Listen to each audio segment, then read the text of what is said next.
A nasty voice is heard in the goblin dungeon, rejoicing over the death of its leader. One of the green creatures breaks into a joyful dance, proclaiming himself the new leader.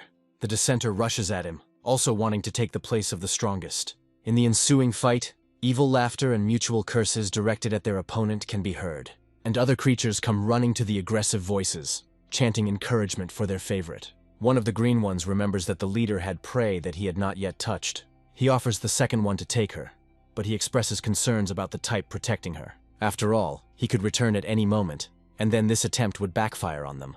A familiar gait is heard almost immediately after these words are spoken and does not go unnoticed. The crowd throws unflattering comments at the covered goblin, and he is despised. However, at the same time, people are wary of the humanoid, keeping a respectful distance. The goblins know that he knows the location of the prey, so they want to take it away. The more cowardly ones suggest that their friends wait, saying that someone has already gone there. They are strong, so it would be more advantageous to wait until a fight breaks out. The humanized goblin is our hero. His name is Sky, and he hears cries for help. The girl tells them not to touch her and to leave her alone, continuing to desperately call for help. Despite the fact that her chances of salvation are negligible, the victim does not give up her attempts. Desperately kicking in an attempt to escape the clutches of her tormentors, the girl screams helplessly. She begs her tormentors with all her might to stop, because she doesn't want to have children from goblins. The girl falls silent for a moment, catching a rustle nearby and shifting her gaze. One of the tormentors is also distracted from his interesting activity by an unexpected guest, and at that very moment the girl again asks for help, but this time turning to her potential savior. He reacts immediately, ordering the kites surrounding the victim to move away from it immediately. They know this freak. He always gets in the way, and the main one claims the rights to the prey of the deceased leader. And after that, he warns his opponent about what will happen to him if he decides to take the girl away. The unofficial leader rushes at the enemy along with his henchmen, ordering them to kill. The green creatures knock Sky off his feet and he shouts a curse at them. He doesn't make a sound, doesn't show his pain as strong teeth sink into his flesh. Sky can't believe that such low-level goblins dared to attack him. He's going to teach these bastards a lesson, angrily declaring that he has no intention of dying here. By shouting out words about how he will survive, Sky immediately demonstrates the clarity of his intentions. A warning drop drips from the weapon in his hands, which struck the still unrecognized leader. Sky states that if he is not allowed to pass, the same fate will await anyone who objects. The creatures think for only a few moments, not taking their eyes off the dangerously glittering blade, and the very next moment they run away, stating the fact that the enemy has a weapon. And yet, as they flee, they make a final promise to return. The girl thanks her savior, who has saved her before, and asks about his well-being. She asks him not to die, noting that he is very different from all the other goblins. Sky thinks about her words, remembering that he used to be human too. After being hit by a truck, the reincarnated goblin was transported to a world with a system. But even despite this, it is not yet fully activated. Some functions are missing. Sky did not despair and did not sit idly by. He received some information from this girl. In this world created by the gods, there are many different monsters, but humans still want a place for themselves on the continent thanks to their strength. Goblins are considered the weakest and most vile of all monsters in this world. Sky's stats are now so weak that even goblins can kill him. The way goblins become stronger is by mating with females. The problem is that there are no females among the representatives of this race, which pushes the green ones to robbery. Sky doesn't want to do this because he was once human himself. The girl asks him not to worry, saying that over the past few days with him she has understood everything. She believes that Sky is completely different and does not want to live with the rest of the goblins. The girl promises to tell the knights who come for her that this goblin helped her.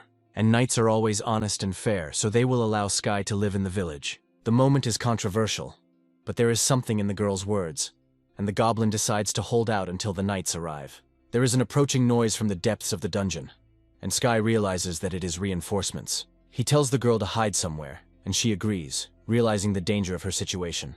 The goblin emerged from the shadows, croaking excitedly, saying that he wanted a human. His speech is insane, but if you listen closely, you can pick out words about his desire to survive. The green creature catches the scent of the human girl and rushes towards her. Sky turns out to be faster and more agile, and having gotten rid of the threat, turns to her friend. He believes that people came to save her, and the girl confirms his interlocutor's words. She believes it may be the Holy Order, suggesting they check as soon as possible. Sky brakes sharply, sensing the threat, and a shockwave shakes the air in front of them. Scattering goblins like kittens, the man calls his technique Energy Sword Strike. Having finished with the green ones, the man clicks his tongue in disgust, cursing them for his torn cloak. This man's name is Loader. He belongs to the swordsman class. His level is 25. Seeing this man's high performance, Sky states that this is the first time she has seen anything like this. The girl runs out to the swordsman, addressing him as a commander and announcing her presence. The ease with which Loader dealt with the goblins gives Sky pause. The realization hits him with a deafening force, but the goblin understands that a warning alone is not enough. The girl is already dangerously close to the swordsman, independently realizing the trick. Sky rushes forward with a cry, asking her charge to be careful. They hit hard, but the goblin understands that he can't just lie around. Sky can't fully comprehend why this man attacked a member of his own species. Loader considers it shameful for himself that the goblin evaded his attack. The girl attracts the commander's attention, reminding him that it is she, Kelia. The interlocutor tells her to shut up, saying that he knows perfectly well who she is. But she has already been defiled, and perhaps she is already carrying a child in her womb. Kelia asks the commander to have mercy, since the goblins did not have time to desecrate her.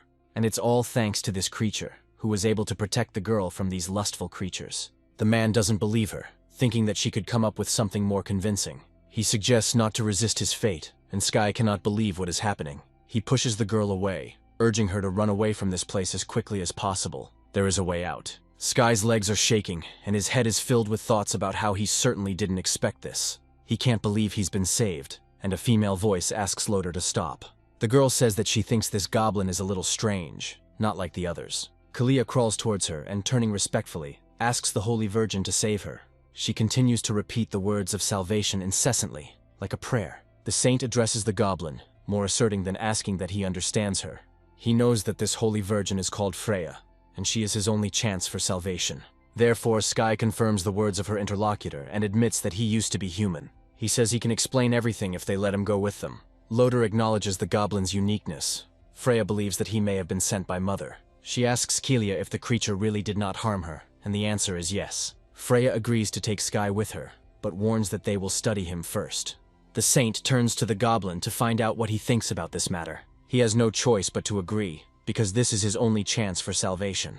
Sky is mentally glad that someone has been found who is able to listen to the voice of reason.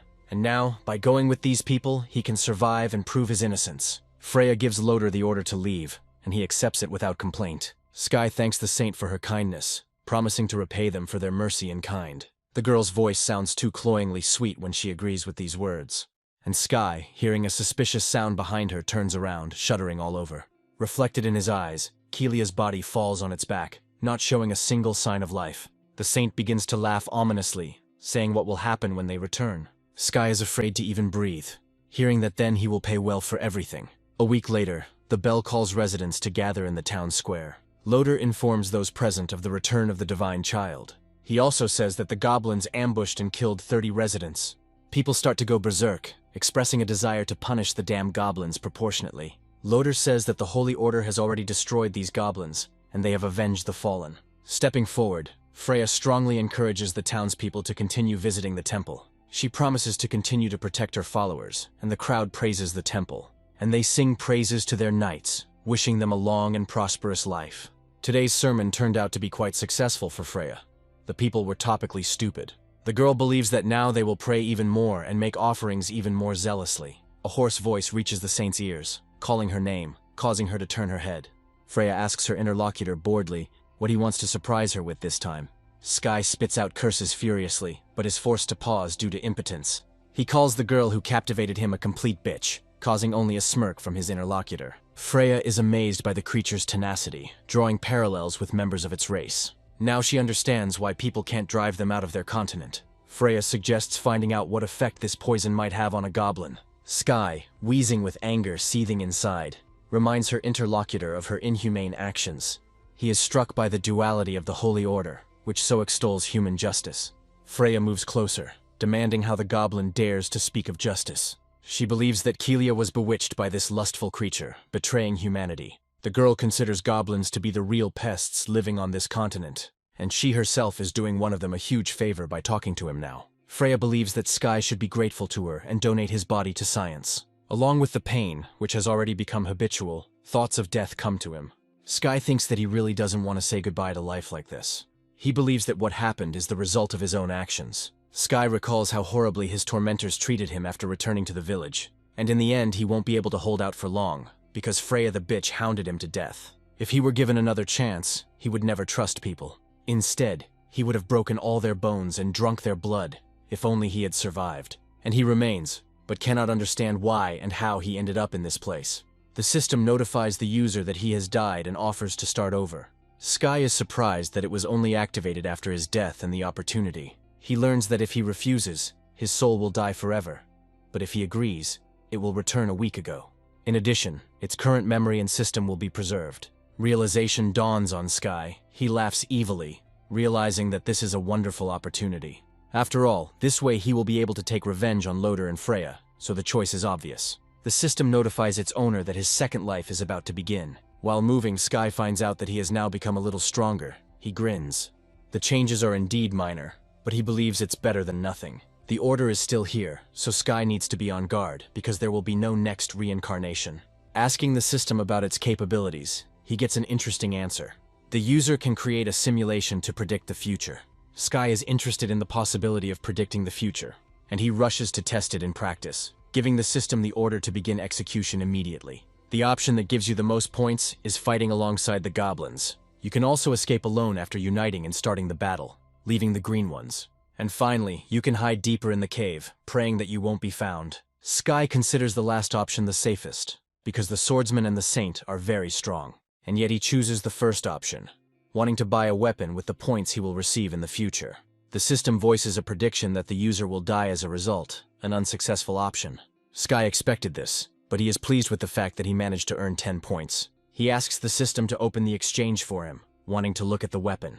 There turns out to be a lot of it, but it requires a lot more points to purchase. And yet, Sky finds something he can afford, within the full price of the blade.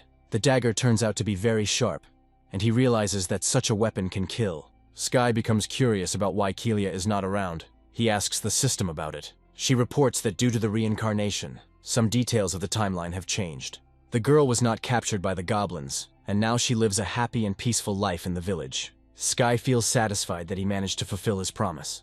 He believes that in this case he has nothing more to worry about. This way he can survive and escape by using a lightly guarded passage. One of the interlocutors expresses his attitude towards goblins. He considers them disgusting. The interlocutor considers the work to be cushy, but Sky stops, hearing some sounds. One of the people guarding the exit reminds his friend about those who are planning to leave the cave. Sky understands that the Holy Order is ready to kill even its own for the sake of its dominance. He also understands that he has no choice but to enter the fight. Changing his voice, he cries out a plea for help, saying that he has been kidnapped from the Holy City. The guards fall for this ruse, confident that Loder will reward them for the murder. Coming closer to the entrance, one of the guards makes his voice cloyingly sweet. He invites the girl to go out without fear, because they came to bring them all back. Sky mentally calls the man closer to her, because he has returned for revenge. A comrade approaches the security guard and asks why he is stuck, when hesitation can lead to his head being cut off. Sky grins, pleased with his strategy, causing his opponent to let out a startled cry. He hits the man in the nose, but it has practically no effect on him. The soldier is more amazed. But no problem, because Sky has an almost foolproof option, which he immediately put into action. The man asks if the goblin can understand human speech, after which he begins to beg the creature for mercy, asking to let him leave. The man tries to evoke pity by saying that he has a wife and daughter. He doesn't give up, betting that the goblin is smart and should understand him. Seeing that manipulation with pity has no effect, the man resorts to bribery. He wasn't just stalling for time, and right now he thinks the moment is right. Sky finally speaks up, telling the stupid animal to die in hellish agony. His opponent doesn't even have time to understand how everything is happening, and the glass of the locket with the photograph breaks. Sky walks up to him, taking one last look at the image of two happy faces. The next moment, a loud familiar voice attracts his attention. It belongs to Loder, and Sky realizes that the swordsman is somewhere nearby. Casually grabbing the nearest corpse, he roughly strips it of its clothes. As he leaves, Sky mentally addresses Loder and Freya, promising them a quick meeting. The swordsman's angry curse rolls over the clearing. The girl standing nearby is silent. Loder wonders how the goblins managed to slip past him, leaving him looking like a fool. Freya thinks that this looks very much like the work of mutants and asks her interlocutor for his opinion. He agrees, stating that if they ran away, then things are really bad. The man considers the deceased to be worthless, because they couldn't even defeat the mutant goblins. Freya, however, falls into a state of ecstasy, finding this anomaly very interesting. She's already looking forward to the fun they'll have if they catch even one of those. Plopping down on the grass at the edge of the forest, Sky only now allows herself to exhale. Now he's going to act like a goblin since they hate them so much. Sky is going to make both men and women feel sorry for each other, making them moan and wail. Hearing a rustling sound, he pulls his hood over his head, trying to figure out who is there.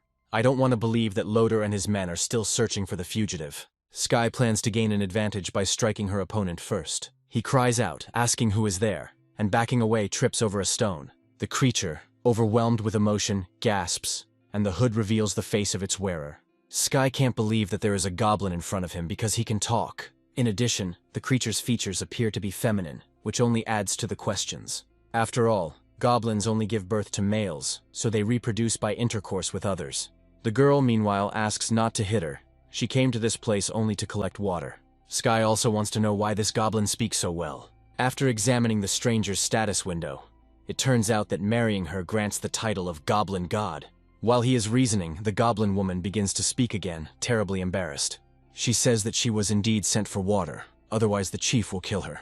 Sky apologizes. He begins to awkwardly encourage the wonderful creature, asking him not to cry. Sky adds silently that otherwise they might attract Loader's attention.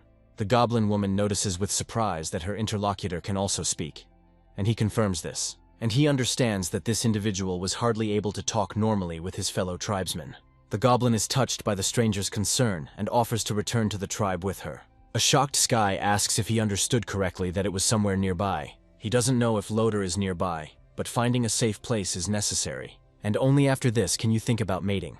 The goblin confirms the words of the interlocutor, saying that she can take him there. Sky asks to do this, thinking that he needs to find subordinates for himself. From a distance it seems that there is no one in the settlement, but this is not true.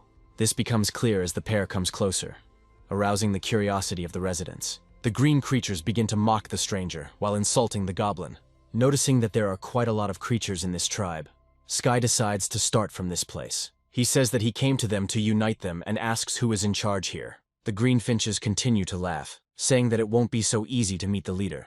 They want to tie up the stranger so they can take him to the chieftain themselves, but the goblin woman objects. A voice is heard nearby, its owner asking about the reason for this gathering. A chorus of wild, enthusiastic voices and the sound of identical laughter echoes throughout the area. As the goblins cheer for their boss's arrival, Sky locks eyes with him. The elder goblin asks again what all this noise was about. Meanwhile, Sky studies the leader's system window, noting his rather impressive strength. The elder asks the goblin woman if she brought the stranger, and she begins to make excuses. The leader interrupts her barely audible babble. He likes this kind of thing. He announces his intention to kill the stranger and throw a feast, and his subordinates become even more animated. They are delighted with the idea of tasting the meat of their fellow tribesmen. He asks them to stop, saying that he can make weapons for them. Hearing the words that he can make them stronger, the leader orders his subordinates to stop. Approaching the stranger, the elder goblin roughly grabs him by the chin, sharing his observations. He believes that Sky doesn't even have the slightest hint of such abilities. He's interested in his interlocutor's capabilities. He says that he can make simple household tools if he has iron or raw materials.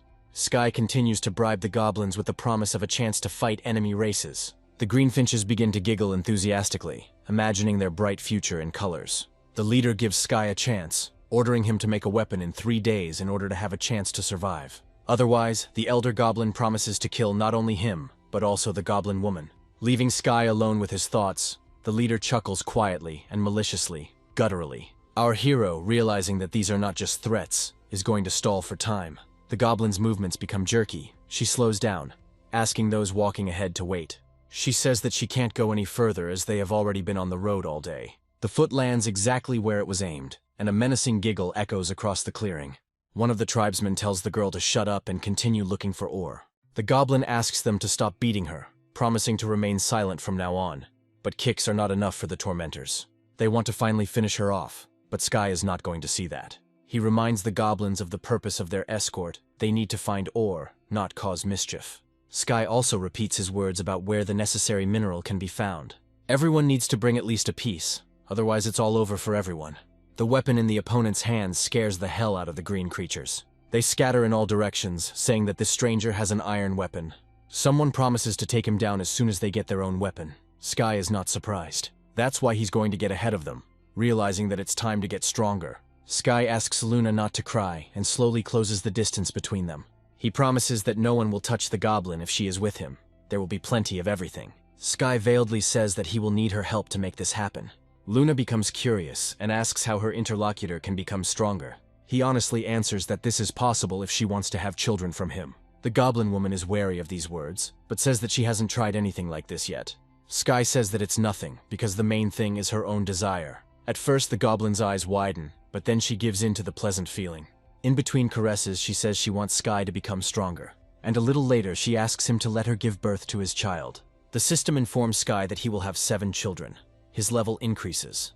Ascension increases attack, health and defense stats. Sky progresses from level 7 to level 17, gaining titles and skills.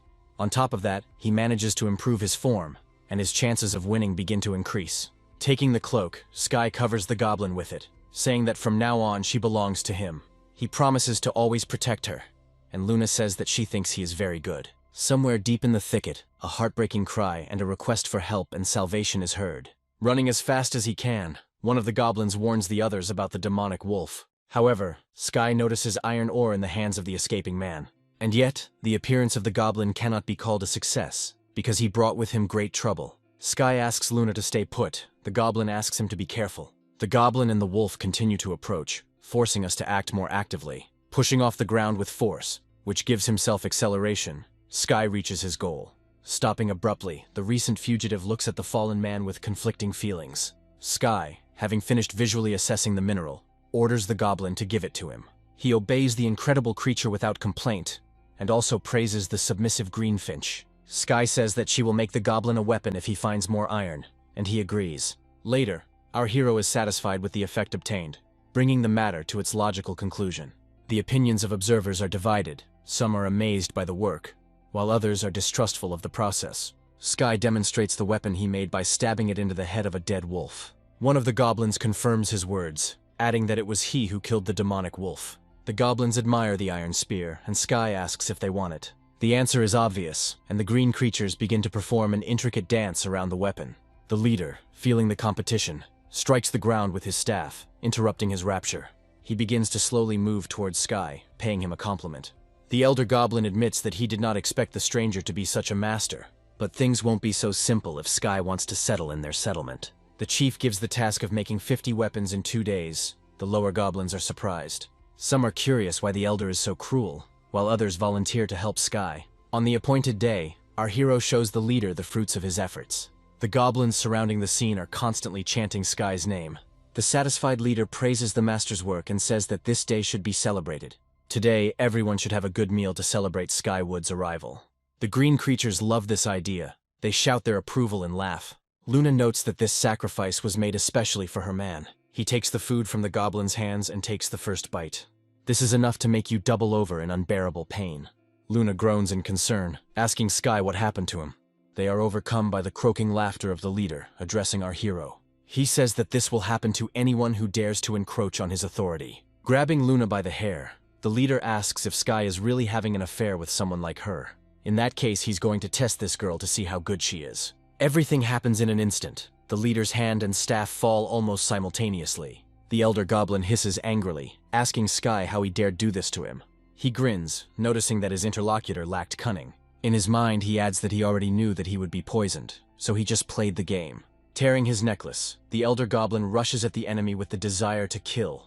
Sky avoids the blow without much effort. His opponent is at a loss. And while he tries to understand how something like this could happen, our hero does not hesitate.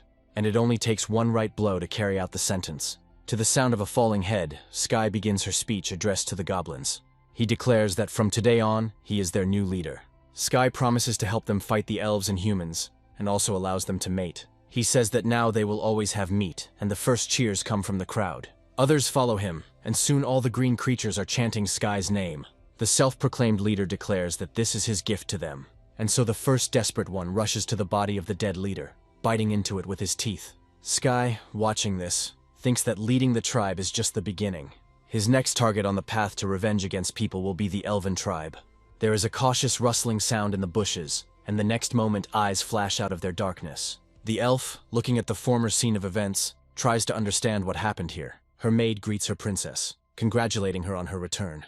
And then he tries to stop her, but she says that she needs to report something. She bursts into the room, addressing her mother with the same words. She also adds that she saw in the enchanted forest in the east. The woman is surprised by her daughter, and Cassandra apologizes and says that it would be better to visit her mother another time. The queen asks her daughter to tell her story because she was in such a hurry. Cassandra says she wanted to give information about the Goblin tribe. The queen does not understand her, because she considers these weak and dirty monsters incapable of anything. Cassandra says she found a huge dead bear, and there were goblin tracks nearby. They are weak in themselves, but the elf saw how some youth killed the leader of the Greenlings. The queen considers the possibility of a new leader appearing and gives her daughter an order. You need to assemble a team and kill the goblins, leaving a few hostages. A potion made from goblin hearts is an excellent remedy for elven men. The princess accepts the order for execution, trying not to burn with shame. The queen offers the girl a handsome elf as a reward for her excellent work. Cassandra says she still has to go to an evening checkup, so another time. The goblins report to their leader about the number of elven structures in the tree. Sky says that he will soon bring them 2 elves, but for now they need to get ready. The greenies are rejoicing. Chuckling, one of them accepts the order, getting ready to go prepare his weapons for battle. Sky looks away from him and begins to formulate a plan for capture in her head. To begin with, he counts the number of elves, of which there are about 70. He says that starting today, they are going out to kill monsters. The system informs Sky that he has acquired a skill called Tooth Kill. Defense is increased by 15 units thanks to the new Stone Skin skill. The next skills are Cleansing and Climbing. Following the above mentioned is also a very useful skill, Poison Obtaining. The little goblin is already level 18. His combat power is 250. The total combat power of the elf is only 200 units. Sky can't get enough of the fact that his goblins are now superior to the long-eared ones in strength. He's going to attack secretly, so it wouldn't hurt to be careful. Sky decides to start by using the simulation's predictions to avoid making mistakes in reality. According to him, the elves will notice the goblin army even if they penetrate secretly. And after capturing the invaders, the leader of the elves will hang their corpses for all to see. Sky ponders the prognosis, which suggests that they themselves will be caught in a trap. He understands why this is so, because something like this can only mean that they are being watched. Goblins have highly developed hearing and sensitivity, meaning they can find clues. With a lot of concentration, Sky actually succeeds. He finds a source that is emitting a barely perceptible vibration very close by. Cassandra is going to tell her mother about the goblin's plan, and her companions support her. The princess's loss of vigilance due to underestimating the goblins comes back to haunt her. Everything is happening much faster than she could have imagined. Cassandra is running out of strength, and the enthusiastic voices of goblins can already be heard nearby. Feeling a strange sensation, the elf assumes that the arrow is laced with poison. Sky admits that he never even thought that catching elves would be so easy. He smiles, noting in a hospitable tone that the long-eared ones have shown up at just the right time. However, the very next moment Sky's tone changes dramatically. He orders the spies to be captured. The splash is followed by an order to immediately get her to her feet. This must be done as soon as possible, because the leader is already here. Iroquois, turning to Sky, says that he will save this elf for him. The chieftain notes that goblin fluids have a special effect on elf girls. Cassandra asks these insignificant creatures how they dared to kidnap the princess, and she declares that her mother will punish them cruelly if even one hair falls from her head. Sky grins and throws the elf away. He finds her words about pardon interesting. After all, despite the fact that this person considers the goblins to be her subjects, they do not agree. Sky emphasizes that the greenfinches in the forest are different from those in the jungle. The latter are not so easy to exterminate. He plans to demonstrate this tonight. The chieftain allows his subordinates to eat the other 2 elves and absorb their skills. He turns to Cassandra, saying that he has special plans for her. The elf asks him to stop and not do such things to her. From the royal chambers come very ambiguous sounds. The ruler is frolicking. She expresses regret, saying that if she had known, she would have caught more goblins. The elf asks about her daughter, but she has not returned yet, although she should have returned long ago. A subordinate suggests sending several people on reconnaissance, and at the same time raising the level. The queen reluctantly agrees, ordering that a few more people be taken with her. A voice comes from the doorway, announcing that Cassandra will not be returning. 2 arrows fly out of the darkness, one of which hits the target right on target. The second queen is successfully caught, but she is speechless at what she sees. The goblin, who had so amazed her, meanwhile declares that he and Cassandra will soon have children. Sky says that once this happens, they will become one family. Quickly grabbing her sword, the elf queen asks what this goblin did to Cassandra. Sky draws out her words deliberately, pausing and asking why she is asking this. The enraged elf rushes at her opponent with the intention of killing him, and he confronts her with the fact that her tribe has already been captured, and it's time for her to surrender too. The queen doesn't understand why she can't move, and they kindly explain it to her. The arrow was lubricated with goblin sperm, which has a paralytic effect on elves. Sky suggests that the queen behave herself, but she, barely moving her tongue, utters a curse. The interlocutor chuckles, expressing understanding of how the elves use the awakening potion. The queen wonders in her mind if this is the goblin her daughter spoke of. There are strange sounds outside, and Sky says it looks like their time is up. He invites the breathless queen to discuss cooperation, and her heart bleeds along with the blood of her subjects who turned to her before death. The elf tells her opponent to stop, but he notices that they are now on equal terms. And even on the contrary, now goblins are stronger than elves. This is the new reality. Sky says he will need the queen's help to make his soldiers stronger. He adds that the lives of her people depend entirely on her. Having heard the terrible truth, the elf considers the offer for only a second. After this, she allows Sky to do whatever he wants with her, as long as her people live. The queen expresses her willingness to sacrifice herself and bear children to the goblins.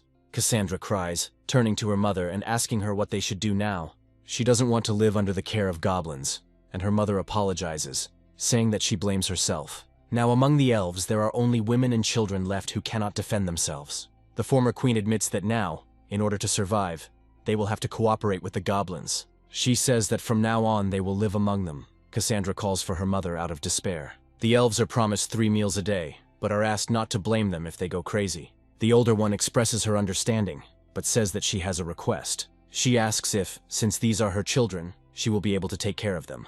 Sky is curious about the reason for such a request, and he assumes it has to do with the characteristics. Luna says she can't take care of them alone, and our hero gives up. He plans to wait until the children grow up, and then elevate the family. Sky is about to check the characteristics, and the system reports an increase in qualification. He can't believe that he has advanced to the highest level. It follows from this that it is necessary to hurry with the reproduction of children.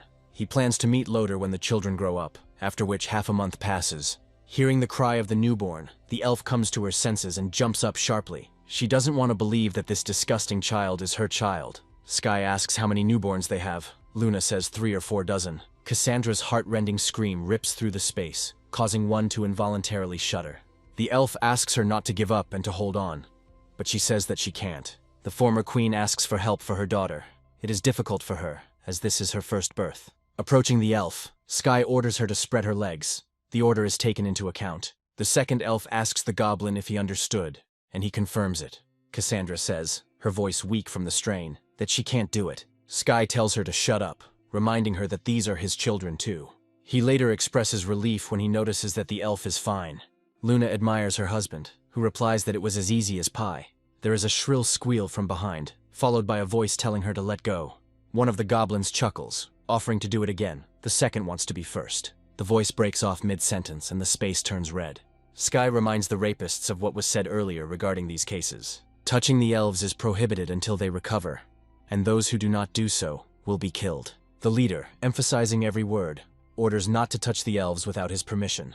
The elf notices that he is different from the other goblins, and he considers this his duty. The system produces a plot opening according to the scenario of the elf's obstacle. She simulates a situation in which Sky will go into the city alone to carry out revenge. He thinks, believing that the strength of Loder's comrades also cannot be dismissed, although he understands that his current characteristics allow him to kill this swordsman.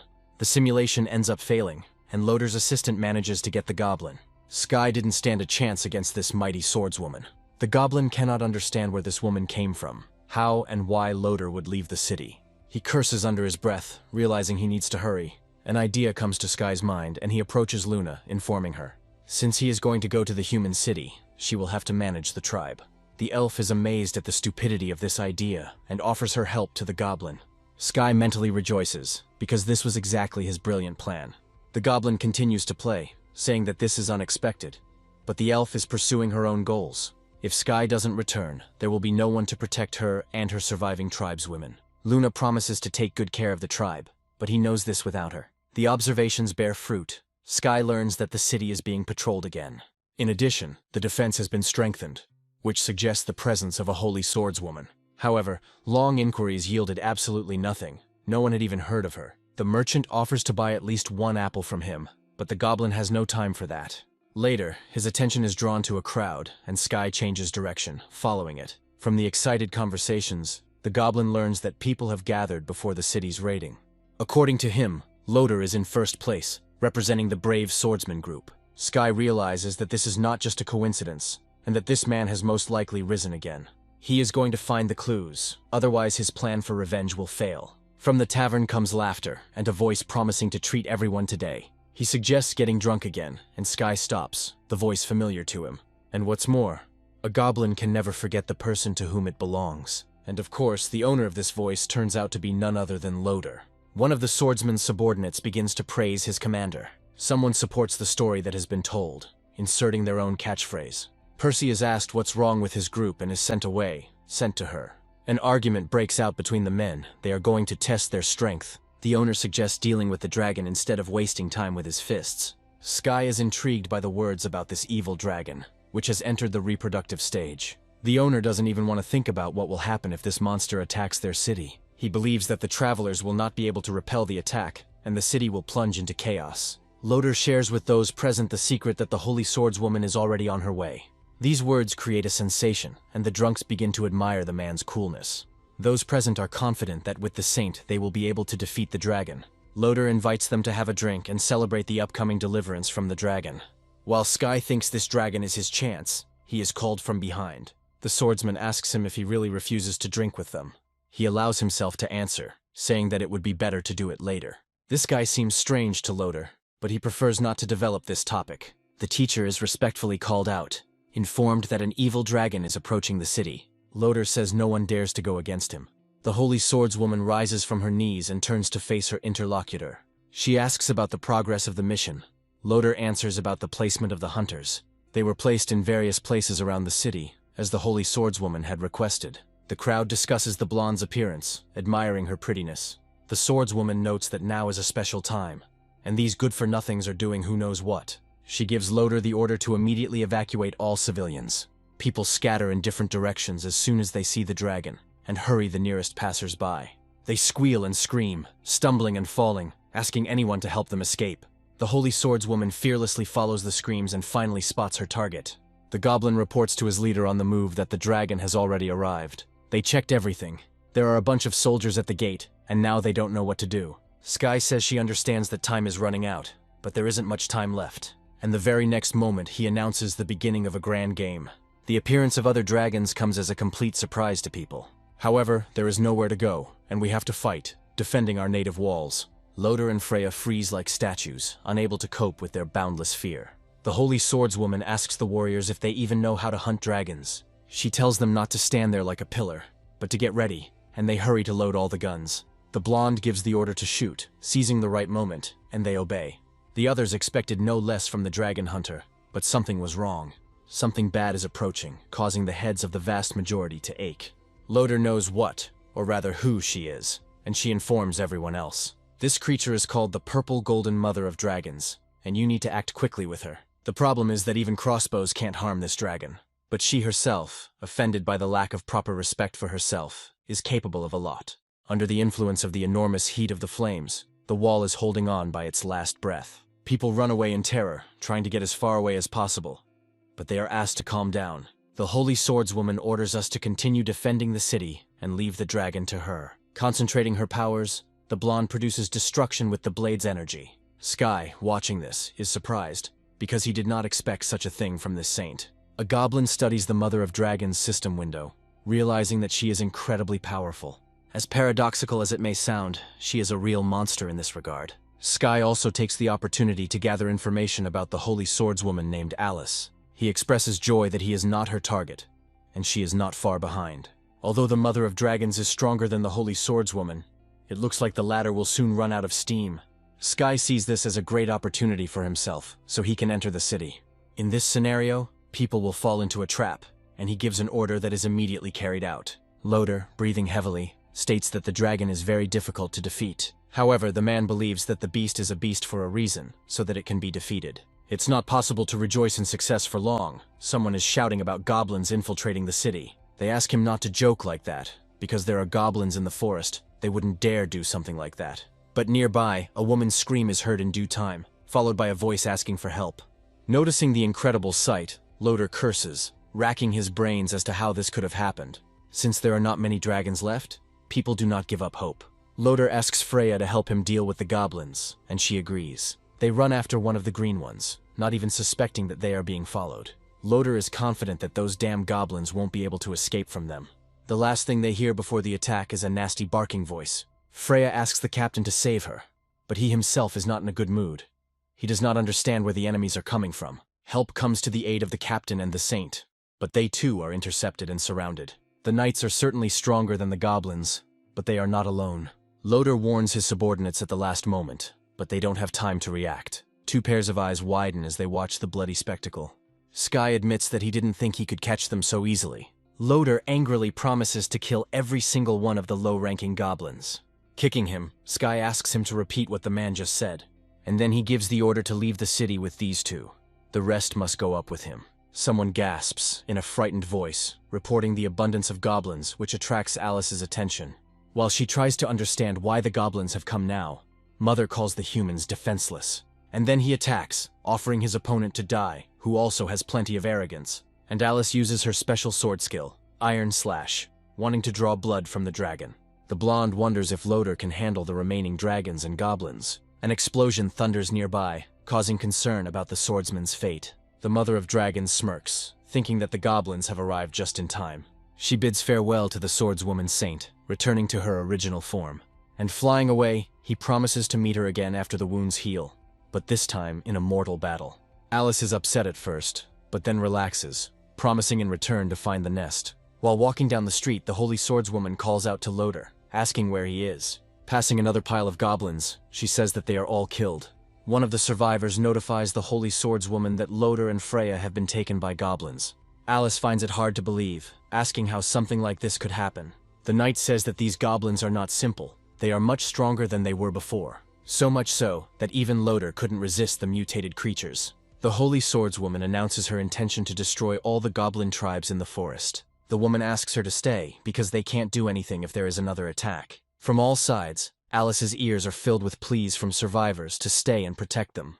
The holy swordswoman mentally agrees with them, because these people are more important than a couple of people. She asks Loder to blame only himself for his own weakness, since he lost to the goblins. The settlers are rejoicing that their leader has returned, and not empty-handed. The little people are found to be very pretty, and their overseer orders them to sit still. Looking around, Loder notices that these strange goblins have also captured the elves. Freya thinks things are bad for them, knowing they can't survive here for long. Loder asks for help in his recovery, but the saint cannot do so because of the great power of the poison. Sky admires the effect of the poison, because he didn't think it would work so quickly, and he tells Freya that her magic is weak, and she wonders how he knows her name. When asked what he is doing, the goblin chief grins maliciously. He bites into her flesh mercilessly, causing a desperate cry of pain. Loder tells Sky to stop and get his dirty hands off the saint. The nearest goblin hits him several times, telling him to shut up quickly. Loder turns to Sky, believing him to be smarter, and says that he will be caught quickly. And Alice will do this. Hearing a familiar name, the leader says that she is also his prey. It's just that her time hasn't come yet. After which Sky tells the goblin to go hunting in the forest. And then he tells Loder that from now on he will ask him questions, and it would be better to answer honestly. The first thing Sky asks is if they are secretly bullying the goblins. Loder wants to ask his interlocutor about what nonsense he is saying. However, the man's response seems too slow to him, and the swordsman grabs his ear. Rolling on the ground, Loder laments the pain he is in and hurls curses at the goblin. The swordsman says that they do everything to protect people. Their duty is to destroy monsters. Sky smirks, believing that these actions are just a desire to increase status and prestige. After all, it's much easier to kill the monster and all those who disagree than to do something worthwhile. Continuing to listen to Sky, Loder tries to understand how this goblin knows about this. Freya, watching all this from the side, shares his desire to know the answer. Sky says that this is the end of their conversation, and then gives examples of their differences. Saying that the vile monster will now teach them a lesson, the goblin approaches Freya. Loder asks not to do this, and the blonde utters curses in a weak voice. He keeps shouting orders to stop, without regard for his own well-being. Sky returns to Freya the words she once said about the lesson just beginning. He suggests listening carefully, and allowing Loder to appreciate her. The chieftain suggests checking what all these goblins will do to the saint. Loder helplessly utters just one word. He does not want to watch Freya's desecration. And the next moment, when the nasty green paws squeeze the blonde, the swordsman screams. The goblin reminds his interlocutor that it is time to change, and that he must now stand guard.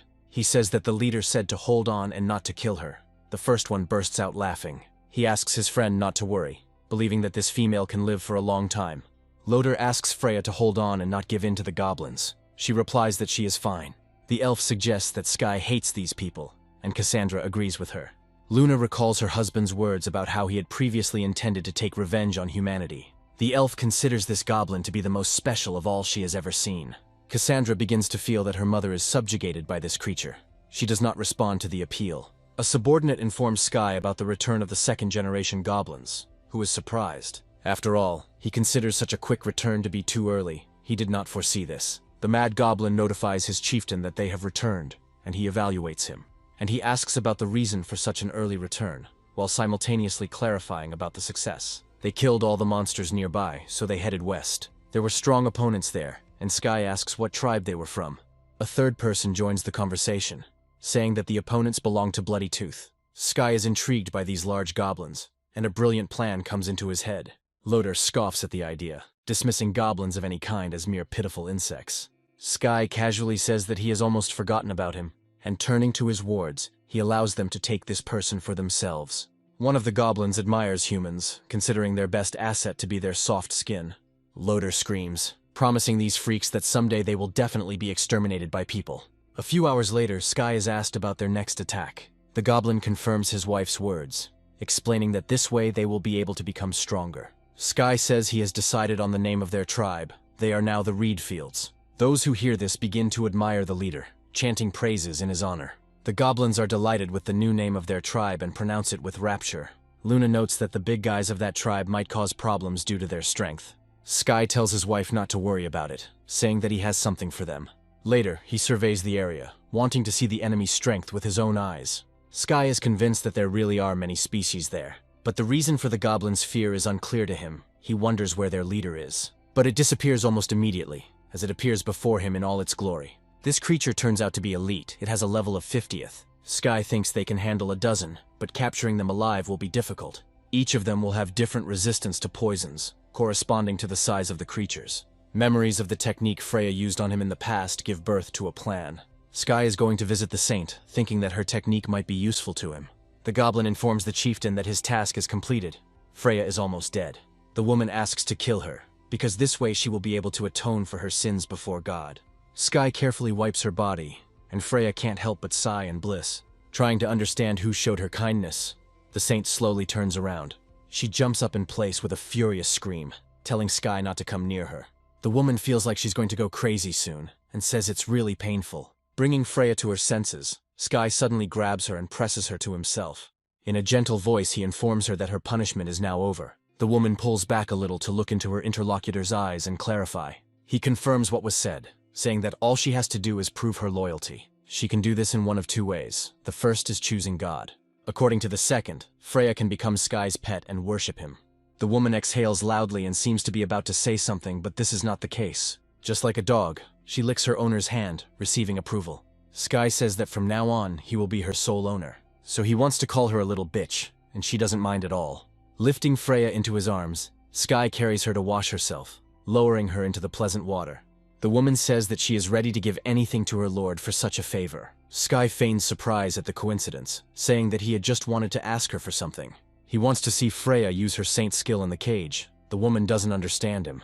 Later, she looks at the book of magic from the former elven refuge in surprise. But there is no point in arguing with the lord, so Freya simply gives in to the flow of power. Seeing the final result of the former saint's creation, Sky praises her. This is exactly what he wanted to achieve from her. The golden cage satisfies. Later, when they pass by Loder's cell, he is surprised by his former partner's healing. He asks her to kill this goblin as soon as possible and then heal him. Sky opens the swordsman's eyes. He cannot believe that the saint will submit to the goblin. The chief asks the woman whose wish it was and whether she was forced to obey. Freya answers negatively, saying that she chose this path herself. Loder tries to answer, but instead of intelligible words, incoherent speech comes out. His voice vibrates with a tremor when the words are finally discernible. Loder says that very soon the goblin race will disappear from the face of the earth, and the meaning of their existence is to be in the power of people. Sky reflects that he never thought Freya would turn out like this. He tells the goblin out loud not to let the man relax, and he asks him not to worry. Sky turns to Freya, giving the order to follow her master. He believes that the time has come to destroy the Bloodfang tribe. Meanwhile, the camp of other goblins informs the leader of their general readiness. He makes a satisfied comment, expressing his intention to destroy the southern tribe. He is already looking forward to how they will take their elves. His subordinates support him. Suddenly the leader is stopped and asked to wait a bit. He has arrived with news. The chief asks what is the matter, and is told that some goblin wants to talk to him. He asks where such a low-level goblin came from. Sky says he decided to talk to him in person because he is aware of his interlocutor's thinking. The chief assumes that the stranger is a mutant and asks him about it. He denies it, saying that he is simply smarter than ordinary goblins. Sky fearlessly announces her status and intention to take over the alien tribe. The rest will be given 2 options to choose from, and according to the first one, they must obey him. Otherwise, I will have to die on this very spot, falling victim to his will. The goblin assumes that the one standing before him is the one who is holding the elves in captivity. Sky remarks that he has good genes and invites his interlocutor to go with him. He spits out just one word in disgust, which turns out to be more eloquent than speech. And yet he doesn't hold back, telling this trash to shut his mouth. The leader says that he never even thought that the enemy himself would come to him. Amidst the jubilation and egging on of his subordinates, he looks forward to getting the elves for himself. Sky speaks up, saying he knew talking would get him nowhere. He suggests not to chatter idle if there is no desire to continue living.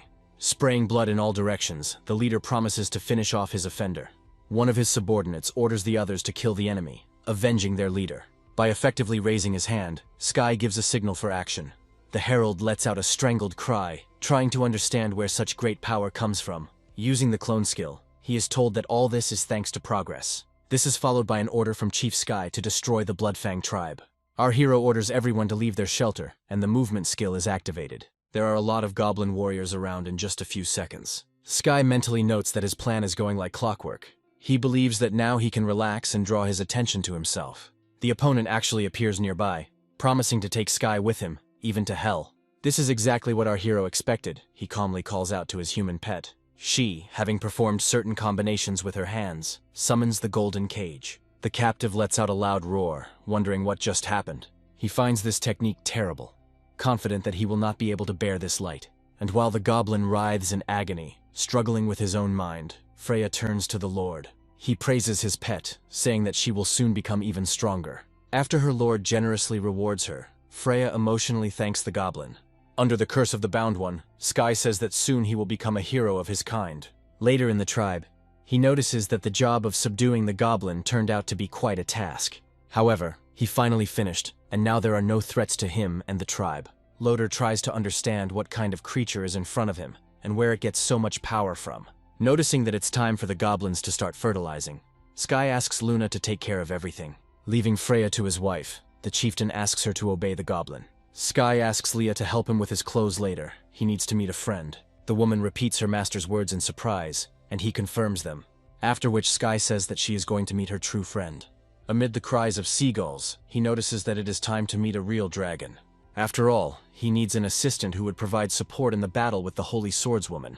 The most convenient way to get to the island is to attract a dragon. Sky believes that the blood of the slaughtered cattle will attract the legendary creature very soon. He is absolutely sure that he won't be able to resist such a smell. And indeed, not much time passes before you find yourself in the air. The flight to the lair takes much longer, but finally they stop. The fall is not going to be pleasant, but Sky doesn't think about it.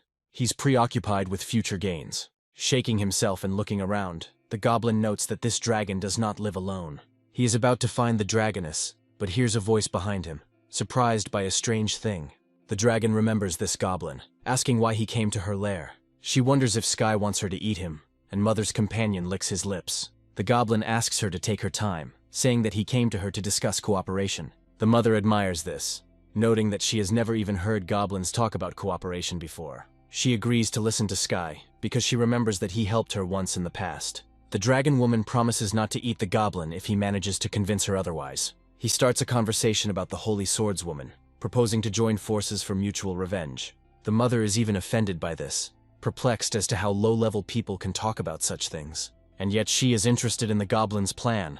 The dragoness wants to hear more about it. Sky says she wants Mother to send her subordinates to the city from time to time. She's more interested in what a bunch of goblins will be doing during this time.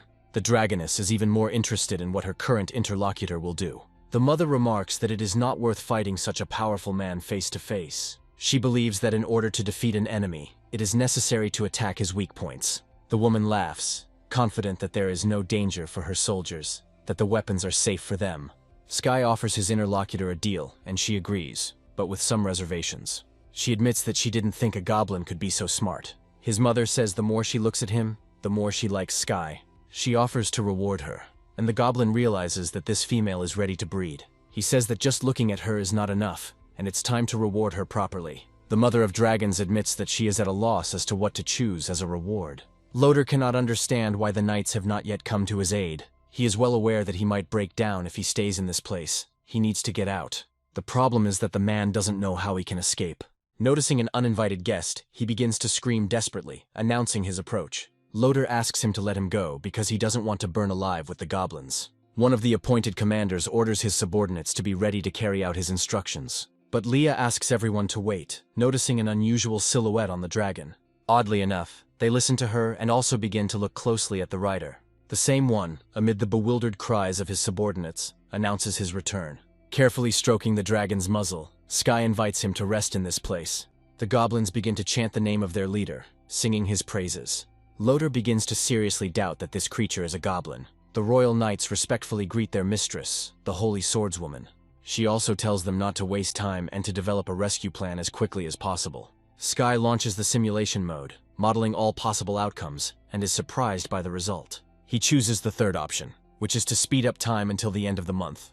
Activation occurs, but the system reports an unsuccessful attempt to gain experience. The acceleration is coming to an end. A notification pops up about a transfer to the end of the month. Opening her eyes, Sky abruptly sits up and looks around. Listening to his sensations, he realizes that jumping in time feels quite strange. Checking your status window reveals that your overall strength, unlike your stats, is mediocre. Bursting into the room, Luna announces that goblins are stillborn. Sky jumps out of bed and immediately rushes to the inconsolable mothers. The goblin chieftain is worried, trying to understand how something like this could have happened. Leah notes that the third generation turned out to be significantly weaker than the previous one. Loader bursts into an evil laugh, asking if they want to continue producing strongmen. From this, Sky concludes that the man knows what their problem is. The interlocutor says that the higher the level of goblins, the more difficult it is to bear their children. Loader remarks that he should thank the suspended man for such useful information. Just because the man reported all this late, this goblin will thank him. Loader promises not to leave his tormentor alone, even if he becomes a ghost. Sky is going to think it over carefully, realizing that it is too late to think about the dead. Without proper strategy and strengthening the goblins, they will not be able to defeat the enemy. The dragon starts acting strange, and Sky tries to figure out what's wrong with her. Realization comes soon. This individual is in heat. The goblin understands that this is his chance. Descending completely to the ground, the creature transforms into a girl. Sky takes this as a sign that the dragon herself gives him the go-ahead to mate. But everything turns out to be even better than he could have imagined, which makes him puzzled. Sometime later, the system congratulates the owner on his rise and the receipt of a new achievement. The goblin had no idea that dragons could be so insatiable. She herself could have given him her blood, but she chose this method. The dragoness giggles ominously, suggesting to her partner that they not go anywhere and continue. He refuses, saying that he needs to finish other things first. Sky offers the dragoness to give her blood to the other goblins and then return to him. The goblins boast to each other about the changes their bodies have undergone.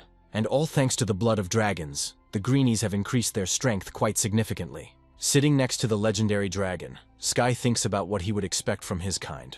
Not only he, but also other goblins manage to become more powerful thanks to this. However, the points are still low. Sky tells the system to open shop. He believes that it is not fitting for the tribal leader to remain inactive. He must learn new strength. Looking at her glasses, Sky believes they should be enough for practical and modern equipment. The user's attention is drawn to the elemental hand crossbow, which absorbs the corresponding elements. Sky also finds blade resistance interesting, as it can withstand attacks unarmed. The goblin chooses both options, because this is the only way to resist the holy swordswoman. Sky doesn't know how to use this weapon, but she wants to find someone to try it out for themselves. He glances at Loader, addressing him as if in passing.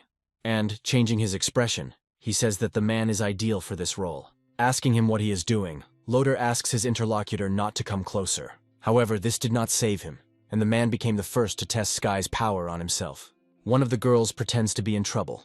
The other doesn't understand why they are here. She sees more sense in staying with the saint, who considers caring for goblins a waste of time. Their companion offers to thank Loader for this adventure, which was the reason for it. The witch, who first noticed the movement, notifies the captain about it. She shudders at the sight of the monster, because the girl hates spiders incredibly much. The partner chuckles, asking if these aren't just third-rank bugs. She can't understand what scared the witch so much, because they are not scary at all. The man asks the girls to wait. He thinks that something is wrong here. And indeed, they understand the reason literally a moment later. In front of the squad appears not just any ordinary goblin, but a hero-like one. They believe that he looks like a leader, which means that their expedition has come to an end. Each member of the squad rejoices, believing that now all the credit will belong to them. The swordsman encourages his comrades to begin implementing their plan, and he asks the archer to cover him, but the knight asks the leader not to worry about anything. He says he's killed enough goblins too, so he can be relied upon. The swordsman suggests, in that case, finishing with the monsters. The knight expresses understanding, and he turns to the enemy, promising to kill him in a matter of seconds. He uses a mid-rank warrior skill called Storm Spear. As soon as the activation occurs, the knight rushes forward with words of death. He steps back in surprise, asking how something like this could have happened. Understanding the monster's intentions, the knight thinks about defense, trying to find something to defend himself with. Comrades come to the rescue just in time, but this is far from the end. None of the squad members thought that this goblin would be so strong. One of the girls reassures her comrades that their bodies are protected, which is a plus. She manages to say that the fact that the monster is alone is also a big advantage. And at that very moment, the vile laughter of the goblin killer reaches her ears. Finding himself trapped, the leader orders his comrades to check the area as quickly as possible. The little witch asks the captain in a trembling voice to pay attention to something in front of her. He grows his feet to the ground, realizing that this is the end for them. Coughing, the girl asks for help with her last bit of strength. One of the heroic goblins laughs evilly, claiming all the spoils as his own. Another declares that the surviving girl will be his and tells her of his intentions. His friend reminds him that the chief told him to bring the people to him. The conversation takes a different direction. The goblins want to measure their strength. A weaker one interrupts their conversation, saying that the tribe will belong to them. They support their big brother, promising to walk side by side with him. He thinks for a while, and then decides to take them back first. The tribe rejoices at the return of their heroes, asking them about their expedition. Even more delightful are the people that the miners brought with them. Leah cautiously asks if Sky can really control these goblins. She didn't ask for no reason. One of the heroes was bragging that these trophies belonged to them. The chieftain turns to the goblin, ordering him to release the body, as he himself has not yet finished speaking. He declares that he will obey if Sky gives him the girl in exchange. Leah and Luna can't help but let out shocked exclamations when they hear such rudeness. Sky asks if this goblin understands what he is saying, since he is its leader. He suggests checking who is stronger, the current leader or the mad goblin. Sky understands where the dog is buried, and gives his subordinate a chance, otherwise there will be no mercy. The hero laughs, believing that Sky is beyond his capabilities, and declares that he will become the new leader. He breaks off mid-sentence when his plan gets out of hand. Realizing who touched him, the goblin turns to his brother in fear. Leah doesn't turn away even when she hears an unpleasant crunch. The first voices are heard from the crowd, addressing Madman and expressing a guess. He turns to the leader, saying that he seems to have realized a lot since his rise. He says that what sets him apart from everyone else is his devotion to Sky, but he still believes in his absolute power and remembers the former leader. He was defeated by Sky, and now Mad also wants to try to fight for the title of leader. The leader glances at his son's status window, noting his rather respectable combat power. He praises him for his impressive growth over such a short period of time, but notes one caveat. Sky asks if Mad is confident he can stand up to his father. The goblins support the candidate for chieftain, seduced by the thought of better women. Sky smiles mirthlessly, realizing that many of the tribe want to follow his son, and yet he believes that first he needs to prove his strength and power. Sky offers the heroes a choice, either support him or die. The swordsman is surprised by the fact that the goblin leader turned out to be such an inconspicuous guy. He believes that luck is on his side, because he plans to escape while the noise is going on. Sky notes that he is still a little more popular than his son, but there are fewer goblins behind him. Madman denies these words, saying that he is different from all of them. Saying that he chooses infinite power, he steps forward, attacking his father. Tom manages to dodge several times, but it is undeniable that the madman's strength is great. The observer is amazed at the strength of the former weakling, although his opponent is not far behind. Taking out his new weapon, Sky compliments his son. However, he does not consider himself inferior to the lastborn, and offers to try something on himself. He realizes that he has not seen this weapon before, and also notes its incredible speed. Realizing that he won't be able to dodge, Madman decides to repel the attack. Sky praises the goblin again, as he even managed to break through the fireball. Mad leaves his father's words unanswered, instead putting more force into the blow. Sky anticipates the consequences and grins triumphantly. An explosion is heard. The women and the leader's supporters scream in fear, fearing the consequences of the blow. However, contrary to their fears, it is the madman and his henchmen who should be grieved. Sky says his son surprised him, but he was unlucky with his opponent. Activates Blade Fighter, helping to repel enemy blade attacks. After some time, Sky asks if his opponent's opinion has changed. He answers negatively, saying that he is ready to admit his defeat. Sky is mentally disappointed, because she doesn't think Mad is that spineless. The remaining goblins ask the winner for forgiveness, promising that they will not do it again. They don't want to die, so when they hear Sky's curses, they pray even more fervently. The leader allows his former enemy to rise, putting forward a condition. He agrees not to kill him if he continues to follow him. Madman thanks him, but Sky says that he won't be able to let the others go. The big man promises never to betray the leader and asks to provide these guys to him. Knowing full well what this goblin is capable of, the traitors begin to beg for mercy. Sky allows her children to absorb the rebellious and take their powers for themselves. The prisoner believes that a goblin like the leader of this tribe should be avoided by the entire empire. The same person they're talking about apologizes for not showing them the show, then turns to Loader. Sky asks if this man is hoping too much for a miraculous rescue. He also replies that he will definitely wait for the Holy Swordswoman, and then no one will be in good health.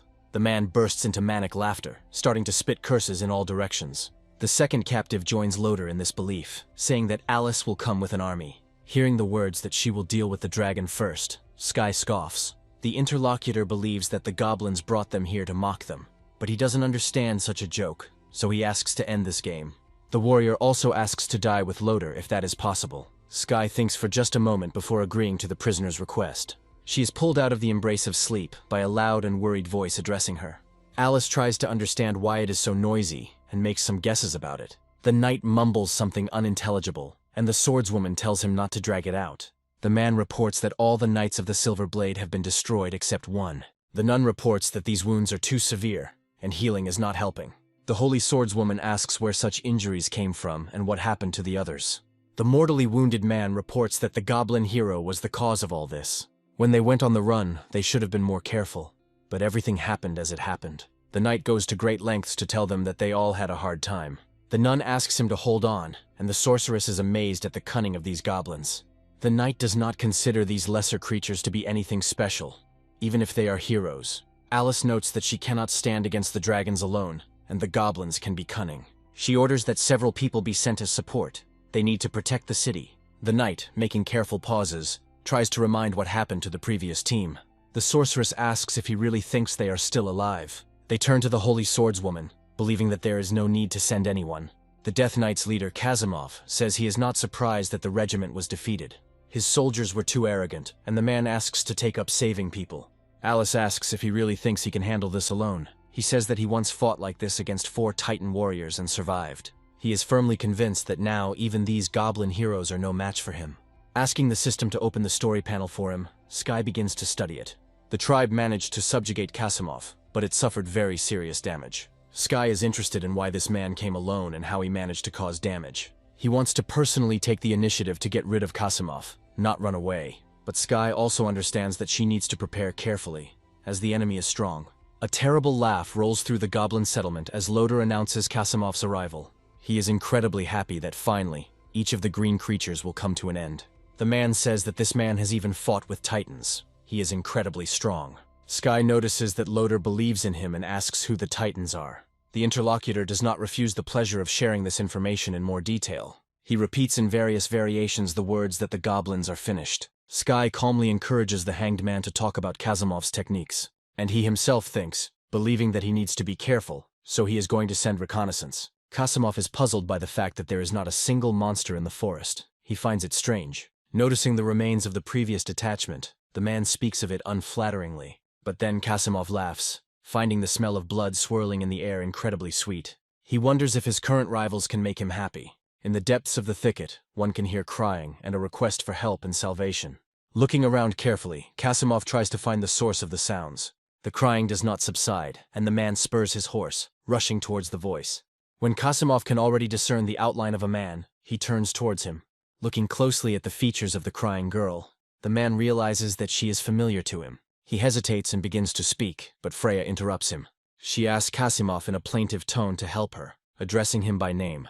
The man is surprised that the woman is alive and, approaching, asks her about Loder. Freya says she escaped from Goblin captivity and that her former partner died. The interlocutor asks her to remind which tribe she fled from. Pointing in the direction, the woman says that these monsters are incredibly creepy. Kasimov jumps up from his seat at Freya's request that he take her home. He points her in the direction and says that he still has things to do. One of Kasimov's skills is the ability to receive a bonus to his characteristics. He grins, thinking that now no one can stop him. A moment's distraction from dreams of a prestigious future costs this man a horse. However, he manages to notice the mistake at the last moment, which saves Kasimov from injury. The man turns towards the potential enemy, believing he has been ambushed.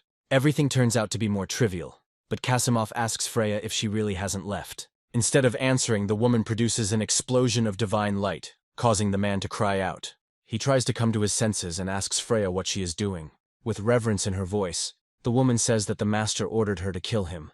And the next moment, an attack of divine light falls upon Kasimov. Freya peers into the haze, trying to discern the outline of her target. Unfortunately, she notices the hand rapidly reaching out to her too late. The man angrily asks how this damn brat dared to attack him. Kasimov informs Freya that he also likes girls, and since she herself approached him, this is an excellent chance for him to prove it. A voice is heard nearby, and the interlocutor is amazed at Kasimov's courage. In the next moment, Sky finds the man's skills and weapons to be quite good, and he notes that his tribe will have a hard time if Kasimov uses his skills. The man is outraged that this goblin dared to touch his blade. Kasimov cannot believe that Freya caved into the goblins for the sake of survival. Sky confirms these words, noting that she turned out to be a good animal. And then he admits that his interlocutor disappointed him, because he thought he was stronger. Kasimov says that dealing with goblins is a common occurrence for him. He plans to tear his opponents apart with his bare hands, sending them straight to hell. The man starts to attack, but suddenly breaks sharply. Sky challenges him to see which of them will end up in hell first. Obeying the order, the dragon carries out the sentence, and Kasimov cries out loudly. His voice sounds heartbreaking and drawn out, and the air carries the smell of burnt flesh. The goblins notice their leader from afar, and begin to squeal joyfully. Sky heads straight to Loder's cage, wanting to show him the error of his ways. He chuckles, asking if this is the all-powerful god of death they were talking about. Loder giggles like a madman, accusing the Holy Swordswoman of the worthlessness of her strategy. Sky thinks it's time to focus on breeding rare goblin species. He selects specific goblins to eat, but allows the rest to dispose of the leftovers. It takes certain genes and talent to turn a common goblin into a rare one. Sky chose the furious goblins for this task. They are very hypocritical and perverted. As for the Holy Swordswoman, all 3 of her knights had already fallen into his hands. Sky believes that this woman's authority will soon be undermined. He believes it is time to use the system to find out the future. A moment later, the goblin grins with satisfaction, believing that victory will be his. The chieftain gathers the goblins, informing them that tomorrow he will take them on a grand task. The goblin's head is filled with thoughts that the time for destruction has come. The Holy Swordswoman asks about the location of the find. The knight found the remains outside the city. The crowd roars, unable to believe that such a skilled warrior was killed in just one day. The Holy Swordswoman comes to the conclusion that the double-sided attack is not a coincidence. She believes that these races have conspired to lock them within the city walls. The Holy Swordswoman orders all groups to immediately go in search of support. Upon receiving the order, the followers immediately saddle their horses. The dwarf asks what they will do if the city is destroyed before they return. The sorceress is outraged by the dwarf's attitude, reminding him of how this strategy was devised. The problem now is that knights can't handle goblins and dragons. The captain believes that the Holy Swordswoman is trying to protect at least them in this way. Now the dwarf understands why they absolutely need to find reinforcements. Noticing a problem, the knight reports it to others, asking them to stop. The sorceress asks what they will do now that the bridge has collapsed. Suddenly she realizes it is a trap, strongly recommending that the captain change direction. The knight believes that an ambush could be waiting for them anywhere. This route looks the safest. He gives the order to intensively cut down trees in order to rebuild the bridge before dark. When dusk falls on the surrounding area, they finish their work. The captain tells his comrades to hurry, as time is running out. The sorceress finds it suspicious that darkness is coming so quickly. The knight finds a grain of truth in her words, and looking around, understands what the matter is. He shouts, warning his comrades that things are bad for them. But they themselves can already clearly see the dragon, which is already very close. Someone notices a rider on the back of the giant creature, alerting the others. The knight now understands that the goblin is in league with the dragon, and this alliance promises great trouble. Sky mocks these jacks of all trades for choosing to take the hard way. The commander understands one more thing. This goblin broke the bridge on purpose, and as soon as a man manages to utter a threat, he immediately regrets his words. Even though the command has been given, and they are already running away, the flames are licking their heels. The sorceress watches the remains of their hard work burn away, lamenting. The knight says he wants to torture that damn goblin to death. Sky chuckles, wondering if this plan will work, as his tribe is not easy to defeat. The dwarf notices that they are surrounded, and the sorceress notices another rider. She believes that if a person jumps off a dragon, it will definitely be the end for them. The captain tells Bet to report this news to the Holy Swordswoman while they delay the enemy. He rushes at the damn monsters, saying that they are all finished. The dwarf, running away, supports, saying that the Holy Swordswoman will definitely organize this for all of them. The sorceress notices that something is wrong and reports it to her captain. These goblins deliberately allowed Bet to escape, which leads to some very specific thoughts. The girl suspects what exactly the goblins' plan is, and Sky speaks up. He says that their plan is to get the Holy Swordswoman out of the city. The goblin asks his interlocutors to guess what will happen when Alice leaves her light modesty. The knight understands perfectly well what will happen in this case, and cannot restrain his impulse. He orders the rider to be captured immediately, since neither the city nor the Holy Swordswoman should suffer. Subordinates accept the order for execution, and their captain chooses his target. When he faces off against the madman, he realizes that he is much weaker than the goblin. To top it all off, the man notices that this blade belonged to Kasimov. Sky chuckles from his perch, confirming the words of his son's adversary. And he warns his guys that time is running out. The chieftain orders the goblins to deal with the knights until the swordswoman arrives. Approaching the man, Sky uses wind suppression on him. The captain notes to himself with annoyance that he can no longer continue. Amid the heart-rending cries of his comrades, he curses those damn goblins. Madman expresses involuntary admiration at how strong the knight's head turns out to be. Sky turns to her son, asking him to leave them for a while. The chieftain gives the order to the other goblins, telling them to leave before the Holy Swordswoman arrives. Accepting the order for execution, the madman thanks his master. Even from afar, Alice senses something is wrong, and then realizes what it was. Ben promises to avenge his captain and the boys at any cost. The Holy Swordswoman can't believe that all they found here were corpses. A survey of the area allows her to conclude that the goblins and dragons are working together. Ben says he saw a goblin riding a dragon, believing it to be the chieftain. The Holy Swordswoman is seriously puzzled by this information, and Ben adds that it was this goblin who ordered the dragon to destroy the rebuilt bridge. The Holy Swordswoman believes that too many misfortunes have suddenly fallen on their heads, and then it dawns on Alice that this was all a distraction. The blonde gives the order to immediately return to light modesty. Upon returning, Ben squeezes out just one phrase: "How is this possible?" Alice falls to her knees. She doesn't want to accept such truth as reality. Nearby, a child cries, trying to reach his dead father. Wanting to support him, the Holy Swordswoman asks him to calm down and not be afraid. The boy refuses to be cared for, blaming Edis for the fact that it was because of her that the goblins came. Their voices and accusatory questions merge into one common roar, striking right to the heart. Alice tries to say something in her defense, but she is not even allowed to open her mouth. The voices continue to come even as she falls to her knees. Because of her, innocent people died. Because of her, they suffer. No one needs such a protector. The mother praises Sky, believing that he did an excellent job. They managed to catch all these people off guard. Now they will have a hard time. The Mother of Dragons expresses joy at having met Sky one day. Hearing the familiar tread, the goblin guards greet their leader. Sky asks how things are in the settlement, if anything strange happened. The attack on the city went smoothly, and the warriors even had some catch. The cell, as ordered, was given a cart with gold, which was taken out of the city before it was destroyed. Sky praises the speaker, allowing him to absorb monster powers from today on. The goblin thinks with pleasure that the Holy Swordswoman is having a hard time right now. Later, he warmly thanks Mother for her help, saying that their plan was a success. Sky wants to ask her partner to continue sending dragons into the city by breaking the Swordswoman. The mother asks what she will get in return. Her dragons are very tired from flying. Sky is thinking about how she could thank her business partner. She makes decisions for her interlocutor, who takes a very long time to understand. The dragoness says that she would like to reward this goblin, asking his opinion. He is puzzled, asking if this is really a joke, to which Mother laughs throatily. She says that the only way she will leave is if they mate. But if the goblin refuses her now, she will be very angry. Sky laughs nervously in response, asking how a weak goblin could be worthy of a queen. The dragoness doesn't think so. She says that she sees potential in him as a master. The woman adds that dragons have always worshipped the strong. That's why she wants to be with those who are capable of producing powerful offspring. Sky suggests that in this case we respect him rather than obey. Later, the goblin is amazed by the abundance of characteristics he has been given. He thinks about not wanting to wake this dragoness with tenderness, allowing her to sleep. Sky thinks he'll be in trouble if Mother wants him to stay with her. She also thinks that the goblin is exactly how she imagined him. Cassandra's shrill and indignant cry cuts through the area.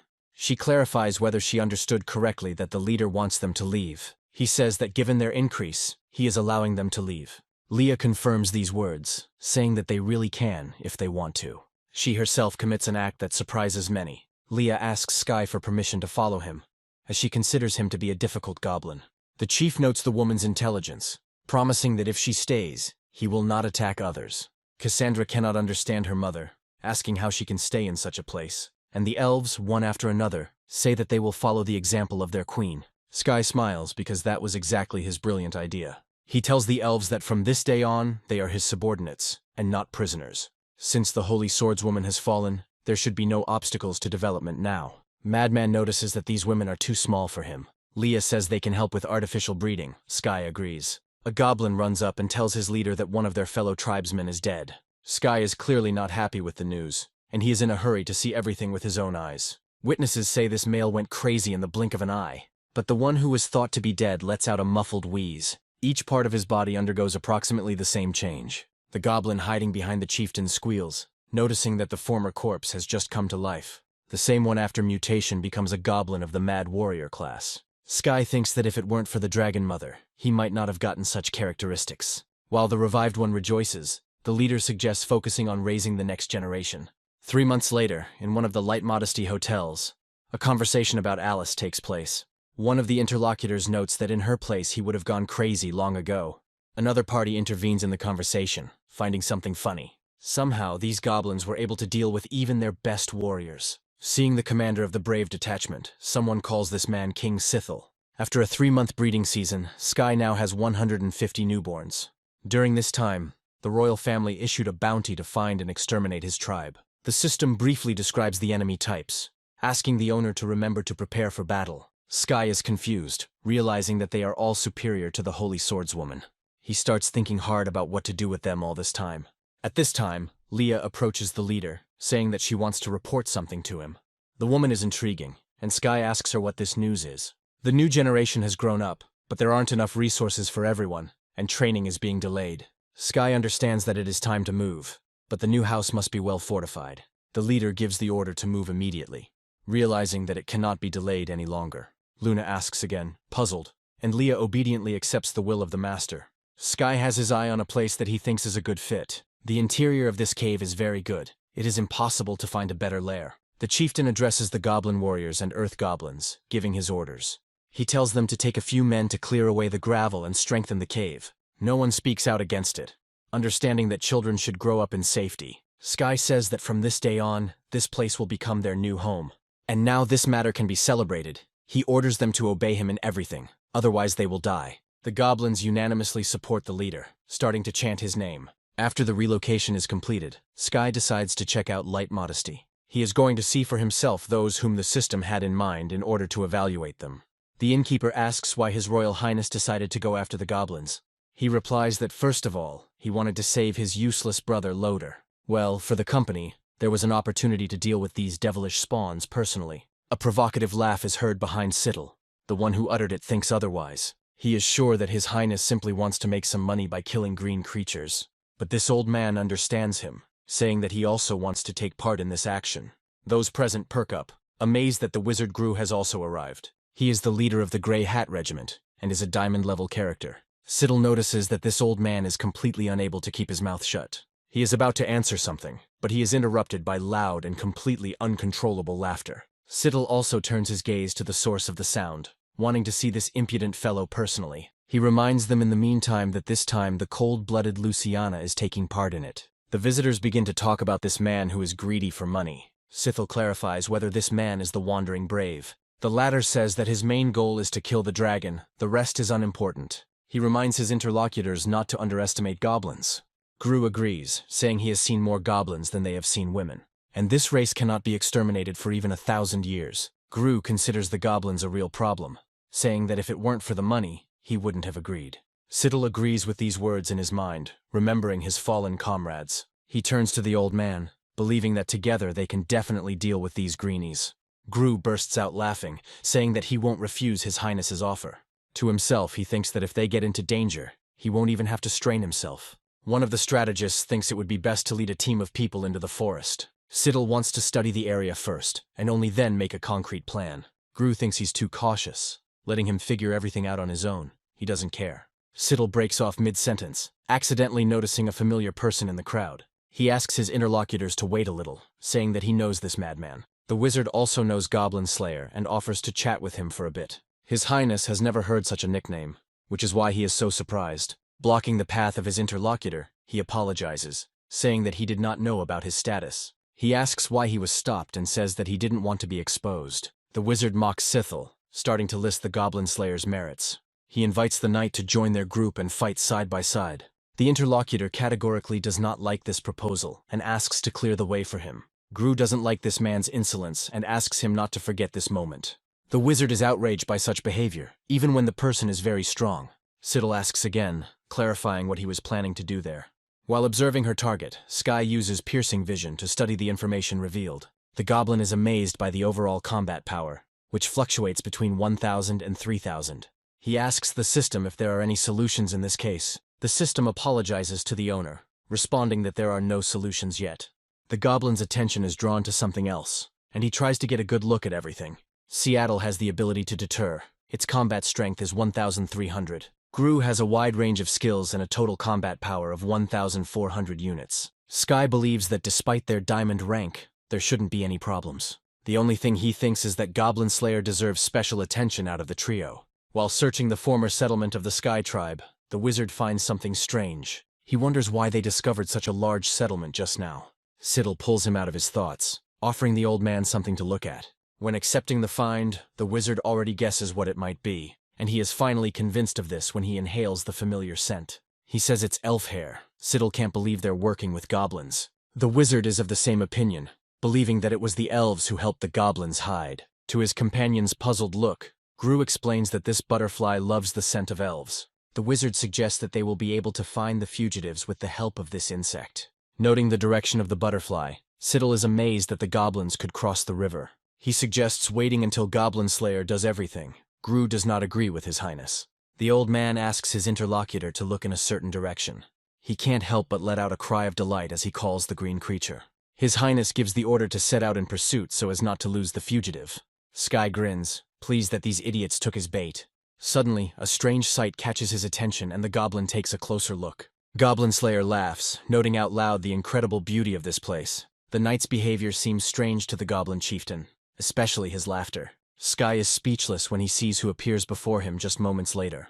The next moment he grins, because now he has some very valuable information. Besides, this girl doesn't look like a human. Her power stands out. She is very strange. Sky has a hunch that this girl is trying to seduce someone on purpose. Assuming that she has discovered them, the goblin leader decides to go into hiding. He's going to be careful with this lady until he's dealt with everyone else. The girl smiles, extremely pleased with herself, and believing that she acted extremely wisely. She keeps thinking in her head that they are beckoning her to them. Siddle asks his companions to be extremely careful, as they may be surrounded. Noticing movement from Gru's side, he warns the others about the attack. And after this, he begins to activate his magical weapon, launching an attack. Siddle admires the old man's strength, saying that even he was almost hit. The wizard notices that this is not the end, because he can already hear the enemy approaching. And at the same time, he informs his comrades that this is a heroic creature. He orders everyone to attack immediately with their strongest attacks. The order is accepted.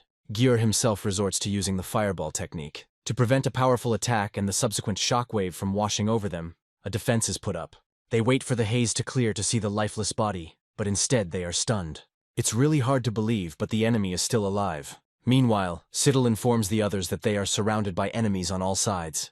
The wizard is surprised to see equipment on his enemies. He says that he relies on His Highness. The wizard himself creates the source of life, performing the restoration of strength. One of the allies attacks the enemy with ice shards of mid-rank magic. The second ability of the same level uses Sandvice. The third one produces Punishing Rain. It also belongs to the middle-rank magic. Sky, watching all this from afar, turns to the person standing next to him. He orders this goblin to immediately help his fellow goblins, and he accepts the order. He jumps straight off the cliff to give himself a boost of speed. Although this creature is already fast, and right now the goblin has chosen a target for itself, the sharpest claws flash dangerously close to the wizard's face. He, gasping angrily, says that this damn goblin has signed his own death warrant. Meanwhile, Madman gathers a small detachment, directing it to another target. Siddle tries to raise morale, while at the same time ordering them not to fear anything. The fight is getting serious, and now the advantage is on the other side. Siddle begins to read sacred texts, intending to eradicate corrupt souls. The heat of the highest rank magic, the holy light, scorches even Sky with its breath. One of the opponents calls everyone together, warning of an imminent snowstorm. His Highness Siddle furiously expresses his intention to kill his enemies at any cost. Sky thinks that diamond-rank travelers are smarter than expected. Other goblin tribes would have barely stood against them, but they came to the Ridfields. And this is just the chance to test what the newly bred species is capable of. The wizard notices the mutated one among the very first and curses harshly. Goblin Slayer chuckles, saying that he thinks goblins are very beautiful and strong. Blood bursts out of Gru's mouth in a red fountain along with the interjection. The mutated specimen giggles evilly, admiring its first victim. And, holding his breath, he squeezes his toy tighter, and an unpleasant crunching sound is heard. Siddle opens his mouth to say something, but at first even breathing is difficult for him. However, the man still finds the strength in himself to ask in disbelief if Gru is really dead. The old man, with his last breath, asks Siddle to help him and save him. He prays as long as he still has strength, desperately trying to survive. The number of inflamed capillaries in Siddle's feverishly darting eyes increases, and he can't stand it, shouting as he goes that these goblins are real demons. Hearing dangerous movement behind him, Gru calls for help even more furiously, and Siddle recites his own mantra, wishing for all the goblins to die. The elven arrows came as a particular surprise to his highness, and fate throws up a surprise when it hears the request for salvation. Sithel, forgetting all pride, asks Goblin Slayer to save him, and the next moment he hears the hooting of greenfinches behind him. The battle cries die down as suddenly as they appeared, and Sithel turns around in fear. Like a madman, he begins to shower his savior with gratitude, promising to repay. He turns around to take a promise to stay away from him as payment. Siddle asks his interlocutor not to leave, saying that this is an unusual tribe of goblins. Despite his fears, Goblin Slayer is pleased, saying that this arrangement suits him. The madman looks at the wizard thoughtfully, going through complex thought processes in his head. He turns his head to realize that it has stung him in the back, and under the puzzled glances of his comrades, he falls next to the defeated old man. Sky, watching the pandemonium, tries to make out what is going on. As Goblin Slayer approaches his target, he asks if he is the chieftain here. He finds this surprising, because he wouldn't say so from his face. The mutated one rushes forward, calling on his comrades to kill this bastard. The Goblin Slayer doesn't even move when the whole crowd starts running towards him. However, a few quick movements are enough when opponents are very close. Seeing this, Sky is amazed by this girl's skills, wondering about her other skills. Rising to his feet, the mutated one puffs angrily, offended by the disrespectful attitude. A roar erupts from his mouth, indicating that he has entered a berserker state. He finds himself next to the knight in the blink of an eye, and the assassin only chuckles colorlessly. She asks, completely fearlessly, why this calf is so angry. And giggling, he deprives the animal of some of its individual characteristics in just one move. But that's not all. The girl quickly turns around and prepares to complete her unfinished business. She suggests that her opponent die, and he does nothing, realizing that he won't have time to respond. But suddenly something strange happens, and the killer notes that her body is stuck. Sky is wondering what to do with this girl, because she has impressive genes. As a result, the leader orders everyone to retreat, forming a circle, and attack only from afar. The assassin is impressed that the goblin controls the dragon and says that he cannot lose. She is distracted from these thoughts by a roar coming from above, which is rapidly approaching. The killer notices the stone above him at the very last moment, and only because of this does he manage to react, making several skillful movements. Although she did it skillfully, the task was not easy. The killer is breathing heavily. Sky wonders how long it will take for this girl to run out of steam. She decides to make things easier for herself. A suitable plan has already formed in her head. Sky picks up on the aura that begins to emanate from the girl after she removes her helmet. It begins to act on the goblins like love magic, causing them to freeze. Sky looks at this lady, trying to understand what is going on. She notices Gru lying nearby and plunges her hand into his flesh. When the killer says he loves human hearts, Sky sounds the alarm. He orders all his creatures to keep a close eye on this girl. but she starts dancing across the field so quickly that it's impossible to keep track of her. With a furious cry, calling the killer a bastard, the mutant intends to kill her. But in vain, the girl lightning fast throws her sword straight towards him. The goblin's insides explode with a loud bang, leaving Sky genuinely puzzled. He tries to understand who she is and why she stands so calmly against their power. The chieftain orders Freya to follow him and the others to retreat. The killer asks him to stop, saying that she hasn't seen such a smart goblin for a long time. She promises to spare the others' lives if Sky lets her take a closer look at him. The goblin asks if she really thinks he'll fall for something like that. The interlocutor clarifies whether the great leader really doesn't believe her words. She slowly lowers her hand to her waist, and just as slowly loosens the straps of her armor. When they are at her feet, the girl asks if maybe it's better this way. Sky can't understand what kind of games these are, why the killer took off her weapons and armor. After thinking for a little while, he finally goes down to her, agreeing to negotiations. The assassin admits that the goblin chieftain exceeded all her expectations. Sky asks if the other woman said she would leave them. She asks him not to worry, saying that she keeps her promises. However, there is a condition that Sky must satisfy her. The girl admits that she loves to hunt and kill powerful goblins. She notices that Sky has the wisdom of a master, and this excites her greatly. The goblin says that she deceived him, mentally lamenting that he was caught. Hearing strange sounds behind him, Sky realizes that his subordinates are leaving. He asks in a displeased and commanding tone what the hell they are doing. The killer shares that they are all under her control and will not look at them. Aha! The girl makes Sky a promise that she will not kill him. Saying that she wants to enjoy it, the killer asks to quickly let her see everything. In one swift action, she asks what kind of creature he will become. However, it does not allow one to utter a sound, moving on to more active actions. Siddle follows the sounds of love, soon having the opportunity to witness this process with his own eyes. His Highness is struck by two facts, one of which is the assassin's gender. The second concerns the realization that, having such a title, the warrior is frolicking with a goblin. Siddle manages to cry out in protest before darkness falls over his eyes. Sky warns her interlocutor that her actions will now be assessed differently. The goblin asks who she is and what power she has, how she controls his subordinates. The girl asks to let her look at him again if she tells him everything. Sky says that everything will depend only on what she says. The killer confesses to being a descendant of the Goblin King. The interlocutor is interested in this information, and remembers that he has already heard something similar. He asks the half-breed why she looks exactly like a human. The girl replies that it's all because her mother is human. The assassin was raised by goblins who abused her mother. The more advanced the goblins are, the more difficult it is to give birth to offspring. But she survived. She was lucky. It happened about 10 years ago. With a knife in her hand, the girl began to kill. After she drank all the goblins' blood, she gained the power of a master and subjugated them. Sky clarifies that the reason for the control lies in royal blood. She added her blood to the weapon. As soon as it touched a goblin, he would die. Mediska hates goblins, and killing is her pastime. Sky is no longer surprised that her identity was not previously identified by anyone. He invites his interlocutor to join him, as they are similar. The girl laughs, admitting that she wanted to take control of Sky, but apparently she won't have to. She says that to divert attention it would be better for her to return to the city. The goblin is amazed at the change. The girl asks him not to worry, because now he is hers, and she is used to protecting her things. Sky is amazed at her interlocutor's conceit, but allows her to leave calmly. Later he notices that this girl has earned him a lot of humanity points, which is worthy. Nearby, the surprised voice of a prisoner who has come to his senses is heard. His brother turned out to be alive, but Siddle is not surprised why he has not been rescued yet. Laughing, Loader calls him an idiot, saying that this boiler is being heated for him. To confirm these words, the captured person is moved, causing him to ask an indignant question. Sithel asks him not to kill him, saying that he is of noble birth and can give the goblin many women. Loader asks him to stop, saying that he wants to meet the chief. He comes up just in time, feigning surprise that the dog is talking again. Loader asks to release his brother, promising to fulfill any request in return. Siddle apologizes to him, saying that he really didn't mean to offend him. Sky smirks, asking if the prisoner really thinks he has the authority to make demands.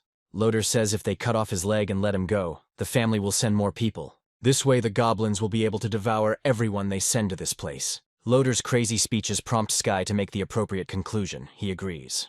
The man keeps repeating the words that they all need to be killed. Leah remarks that their location will be revealed if they let this man go. Sky asks her not to worry, and asks if she really doesn't believe in him. A voice comes from the tavern saying that it's all over, that all these people have come to an end. The owner asks the interlocutor to calm down, asking clarifying questions.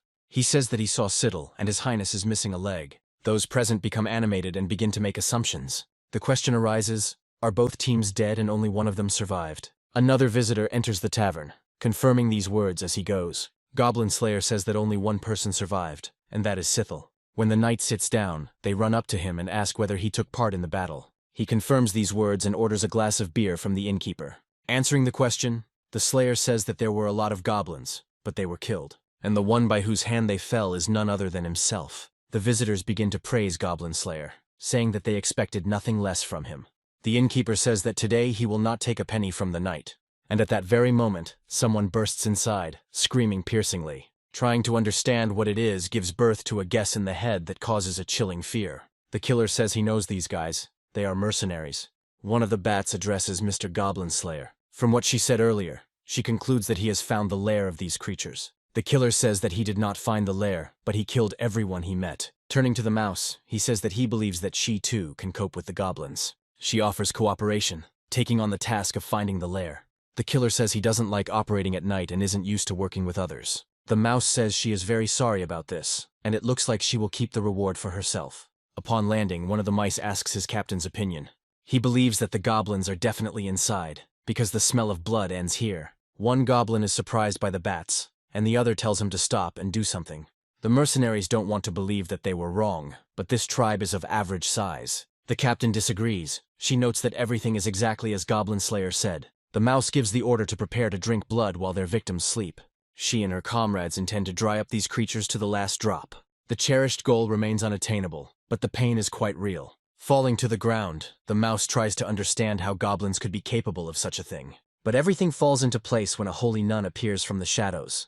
The next moment, torches light up on the walls, illuminating the entire surrounding space. The captain understands that they can't get out now, and they ask him about their next steps. Sky is amazed at the vampire's courage, because they came straight into someone else's lair. Casting a hateful glance at the green creature, the mouse describes a circle. She gives orders to the members of her pack, telling them to do the same as she does. A moment later, the goblins try to figure out what's going on, but Sky is already aware. Lilith says that since they have been exposed, it is necessary to kill each of the witnesses. Sky can't believe her eyes when she sees her incredibly high stats. It is reassuring to think that he was aware of the mercenary invasion in advance. Sky smirks at the transparent hint that the goblins will burn first. The strange-looking greenfinches begin to say a prayer. The vampires hiss wildly from unbearable pain, trying to somehow hide from the blinding light. Lilith cannot understand how lesser beings can use holy skills. Sky suggests talking, believing that fighting will lead to nothing good. He assumes that they are also here for a reward, but he does not understand why vampires need it. Lilith clarifies whether the interlocutor really thinks that the church and the holy swordswoman are fools. It's all about the signed agreement banning the drinking of human blood. Sky is already thinking about how she can improve the abilities of her race. Expressing his understanding, he urges Lilith, asking what she thinks about cooperation. The goblin chieftain says that in this case he can provide them with blood. Lilith says that their blood will not be enough for long-term use. Sky says they have other blood and other thirst quenchers. The vampires try to understand what this goblin means. One of them gets it before the others and shares her thoughts with the captain. Clearing his throat, Sky approaches from afar, beginning to retell the legend to the mice.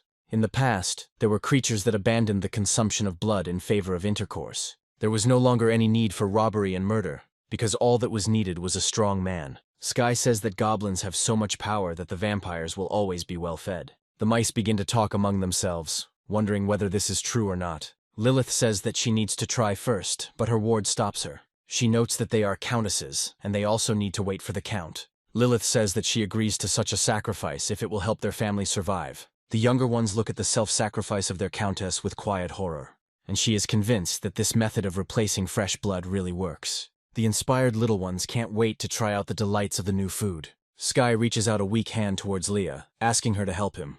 The woman calms the chief, and he says that it seems the vampires have gone mad from hunger. Lilith accepts the goblin's offer, asking what he wants from them. Sky remarks that this place is perfect for vampires to live. He says that the mice will only have to defend the cave from invasion. Lilith only pretends to think about it, but in reality she has already decided everything a long time ago. Sky is pleased because his cunning plan went like clockwork. When contact with the mercenaries was lost, the travelers realized that the defeat of the goblins had failed. An angry cry comes from the tavern, believing that they should have been finished off long ago. A skirmish breaks out between the men over the battles with these goblins and the results. The door swings open and all eyes turn to the newcomer. The man fawns, saying that he is glad about the Holy Swordswoman's quick recovery. She brings those present up to date, saying that she is going to go after the goblins herself. They express concern that only people of ordinary rank remain. A voice comes from the crowd asking to be considered one of them and to make an effort. Allison says she wants to help the Holy Swordswoman deal with the cursed goblins. The blonde agrees, appointing the man responsible for this task. She turns to the other person, saying that he can help them too. He says that it will be a great honor for him to fight side by side with the great Holy Swordswoman. To himself, he is happy that upon completion he will receive the epic rank of Traveler. The mother angrily asks what is happening in response to the violent shaking. Noticing a familiar figure in the sky, she listens, and everything becomes clear to her. The dragoness admits that she did not expect this woman to recover so quickly. Lovingly stroking her child, she wonders why everything is happening now. Addressing her dragon, the woman asks him to remember that his father is unusual. As the transformation process begins, Mother mentally addresses the Holy Swordswoman, cursing her. She believes it's time to deal with her once and for all. The trail that follows her is written in the colors of more than one lost life. As soon as the Holy Swordswoman stops, she is scorched by hot breath. The blonde expresses joy at meeting the mother of amethyst dragons, and she asks how much longer she plans to strike from behind. Alice asks not to be told what to do, because her interlocutor herself tried to destroy people. Saying that she will kill her for this, the Holy Swordswoman unleashes a sword energy wave. In contrast, the Mother of Dragons puts forth the purple flame of death. The clashing forces prove to be not only similar in magnitude, but also equal. The brave one, hiding behind the stone, realizes that this dragon is too strong. Distracted by his fears, the man becomes even more frightened when someone grabs him. But the very next moment he realizes that the Holy Swordswoman saved him from certain death. The blonde allows her partner to land carelessly, and then he has to get out of it himself. She tells the man to get out of the way and stop getting underfoot. The Mother of Dragons, meanwhile, does not hesitate, beginning to prepare her next attack. Spike boulders, formed from special runes, begin to fall upon opponents with impressive speed. The brave man screams and curses, but mentally he is still glad that he is still alive. Alice starts jumping actively on the stones, wanting to get to the dragon. When she succeeds, the girl uses the ultimate sword skill. Moving along the dragon's entire body, the Holy Swordswoman slashes at it using Iron Storm. An incredibly loud crack of something unusually hard causes the birds to scream and take flight. The trail of amniotic fluid extends towards the exit, gradually thinning. Hearing a familiar voice, the baby reaches out to meet him, not fully understanding what is happening. But he knows for sure that something bad has happened. This intuitive feeling cannot be confused. Somewhere else, thick blood smashes against a hard surface with a hiss. The mother does not utter a sound despite the fact that she is experiencing hellish pain. The Holy Swordswoman notes that despite everything, she was close to her goal. Her opponent says she is not going to give up and will fight until the very end. A voice sounds above the blonde's head, forbidding her to touch his mother. But due to the baby's lack of experience, he is quickly attacked by an enemy and screams piercingly. The mother is distracted by her child, and this moment ends dangerously for her. The dragoness manages to shout to the child to run to that secret place. It's safe there. He rushes to his mother with a heart-rending cry, but it is too late. This moment is imprinted on his vertical pupil and will be with him forever, throughout his life. Addressing the dead man for the last time, the baby fulfills his mother's last will. The brave man, turning to the saint, asks to give this creature to him. The baby manages to dodge every volley because he took after his parents. And it's not only his agility that is his advantage. Skillfully dodging, the dragon spits. Taken by surprise, the brave man doesn't have time to dodge the erupted substance. This backfires, and the man begins to scream heart-rendingly, cursing. The Holy Swordswoman gets tired of all this yelling and decides to do a good deed. The brave man growls with anger, and turning to the little snake, says that he will finish him off. The Holy Swordswoman believes that the baby should be spared, since he did not finish off the man. She herself wants to kill the goblins who threaten their precious light modesty with her own hands. The brave man notices that his magic has stopped working because of those damn dragons, and they don't notice how the baby, left without a mother, quietly calls for her, sobbing. He wants to return her to the dragon's lair so that her relatives can find a way to resurrect her. But the baby is still too small, and the burden is completely beyond his strength. Apologizing to his mother, he finds no better way out than to absorb her. Just a few moments later, a powerful dragon roar cuts through space, and the next moment, the mother's cub soars into the air, rushing towards its den. He looks around the area in search of a suitable landing spot. Having landed, the dragon carefully places the remains of his mother in front of him. He manages to hear someone approaching when it is already too late. The kindred is clearly hostile, and the younger one cannot understand why. Due to the great power, the dragon's head moves away to a rather impressive distance from the previous one. The one sitting above informs the Dragon Lord that he has caught this stranger. The one the brown one is addressing looks at the boy carefully, moving his gaze. Noticing Mother's limb, he asks if that isn't Phoebus's head. The Fire Mother of Dragons asks the stranger who he is and what he is doing in the demon's lair. The boy says he found this place through his mother's inherited memories. The dragons discuss what happened, realizing who was responsible for Phoebus's death. The Dragon Lord approaches his friend's son again, this time to check. She confirms her blood ties with Phoebus, but asks who is the father of this baby. He says he's never seen him, but his mother said his dad is a goblin. The dragons cannot believe what they heard, asking again in unison. Brown considers the goblin's last offspring a true disgrace to their own race. He asks his master for mercy to devour this runt. He asks to wait, thinking that this child is a descendant of the ancient Dragon Lord. There is no such blood in the entire dragon race, but at the same time he is half goblin. The Overlord decides to follow tradition and survive the battle with the nearby dragon.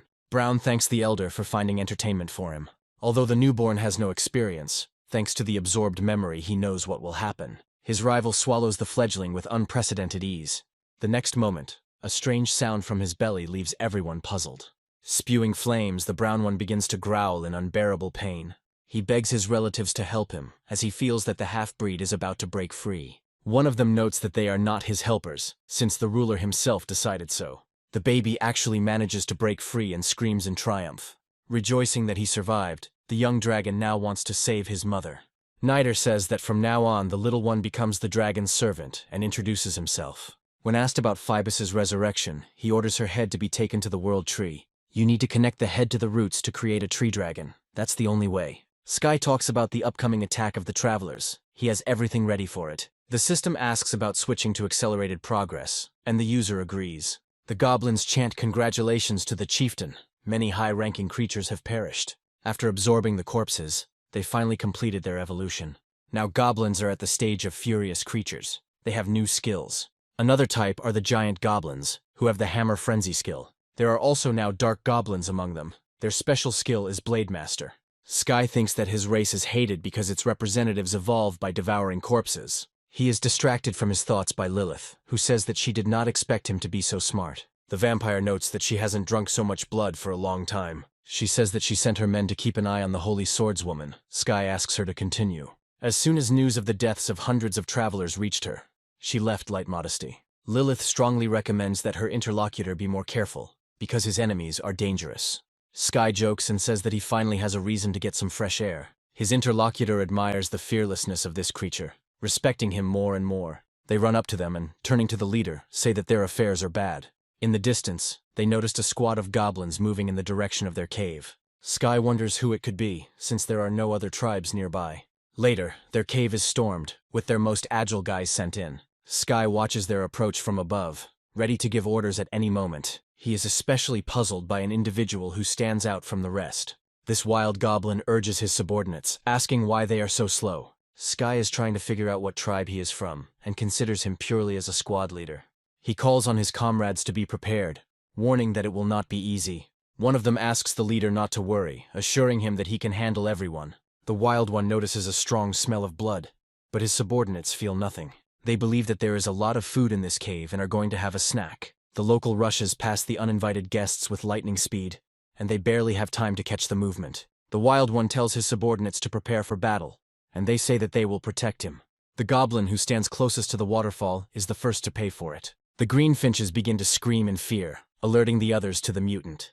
Their leader is seething with anger. He doesn't want to give up so pathetically and part with his life. Meanwhile, the enemy activates the spikes, punishing each of the invaders. One manages to escape and wants to report the capture of the lair by others as soon as possible. His freedom doesn't last long. Sky deals with the coward with his own hands. The wild goblin tries to understand if this green one is not low in rank. His last thought is to accuse his kin of cowardice, but it is too late. He doesn't have time to put it into words even halfway, being poisoned. Later, the wild goblin tells the local chieftain to get away from him. He threatens to devour anyone who dared to ask him questions. Sky decides to teach him a lesson. The wild one laughs maliciously, asking if someone like him was really going to teach him a lesson. 10 minutes later, he admits his mistake, offering to ask any question. The goblin asks not to mock him, because he won't be able to endure all this anymore. Sky asks what tribe he is from, where it is, and why he came to this place. The Wild One replies that he is from the tribe of the Lord of Beasts, who used to live here. Sky asks who his leader is and what level he is.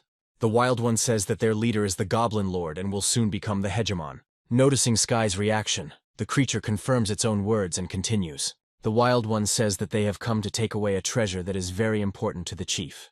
Sky becomes curious about what this treasure is and asks about it. This is a corpse ring that can seal an opponent's soul within oneself. Sky admits that he didn't expect such treasures to exist. Wild asks him to let him go because he told everything he knows, and his interlocutor agrees.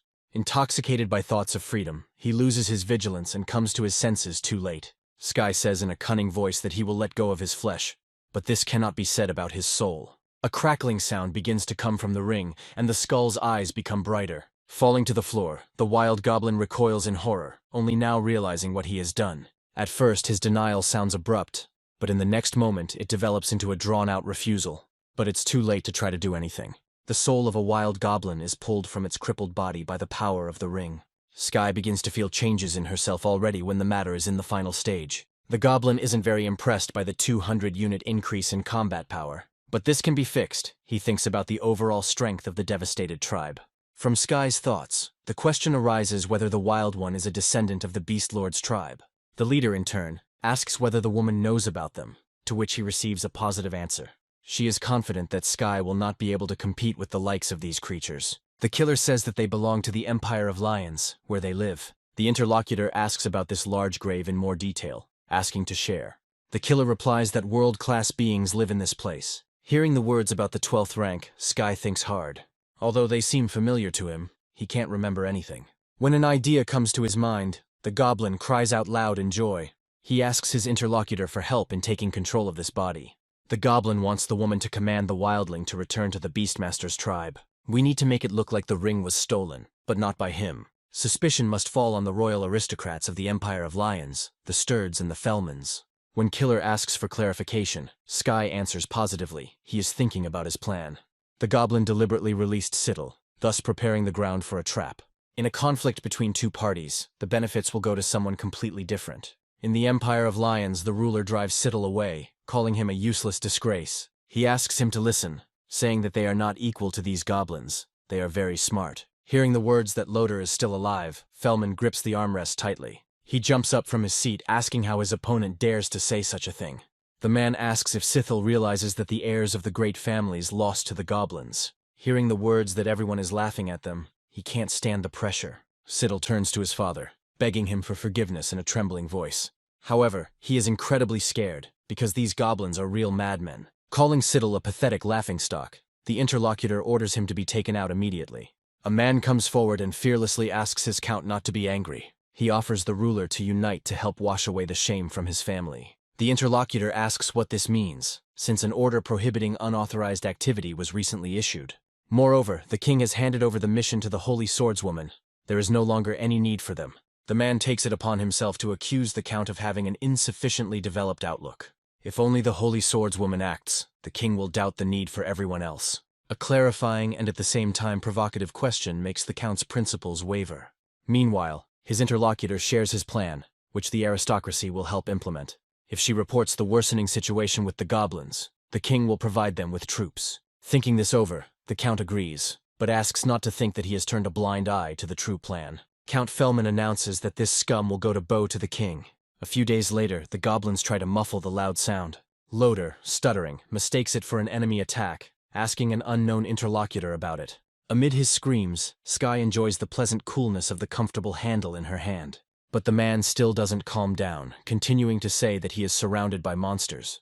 Sky himself didn't expect the homemade pistol to work so well. Cassandra is impressed by this weapon, and asks the chieftain to teach her how to shoot too. Sky is informed that troops have gathered in light modesty, and are all equipped. Other goblins are also approaching. Apparently they are from the Beastmaster tribe. Sky smirks, thinking that they are about to see a great show. Coughing, the wild goblin says that he barely escaped from the human troops who took the ring. The Beastmaster breathes out a curse in a whisper that resembles the hiss of a snake. The next moment it gains strength, turning into a furious roar. A scream of hatred and an order to return his ring can be heard even from outside. The residents of the city of Light Modesty respectfully greet Count Fellman, Sturda. They are asked where the Holy Swordswoman is currently located. The brave one, who approached the horseman, replied that the warrior was away on business. Sterd says that in this case they will not waste their precious time. In response to his interlocutor's introduction, he says that in fact they came here because of the goblins. Hearing a strange sound behind him, the brave one tries to understand the reason for its occurrence. The first guest appears from a portal that seems to have appeared out of nowhere, and soon the air is filled with the voices of guards warning of the goblins' advance. Fellman has mixed feelings when he says that these creatures are walking into their hands. He orders an attack, ordering to show the power of the Lion Empire. His horse lets out a shrill neigh as the first blood is spilled near it. The battle becomes fierce from the very first seconds, and so far the winner is quite obvious. The brave one turns to magic to make his attacks more effective. At the same time, a harnessed dragon flies silently across the sky. Sky mentally notes that the situation turned out to be even better than he thought. The Count believes that there is no need to fear goblins, as they are just a bunch of low-class scum. The man believes they will finish the battle in less than an hour. A horse carrying several knights flies past him, knocking down and crushing others. It's not that this comes as a big surprise to Sky, but the delivery is appreciated.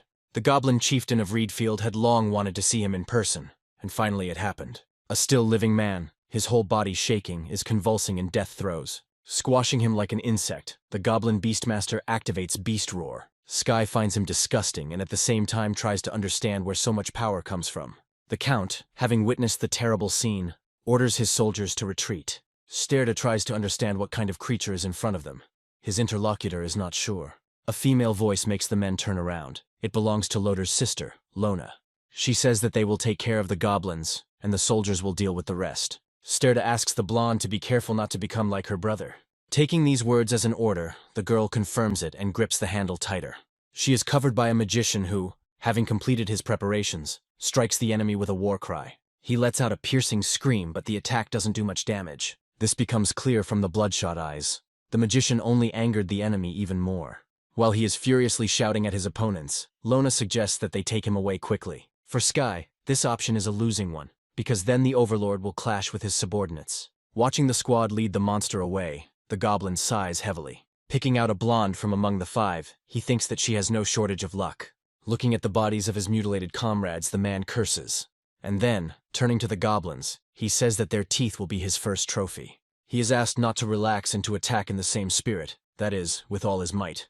Lona is going to win this battle because she is the best representative of the Academy. By concentrating her powers, the girl uses a martial art of the highest rank.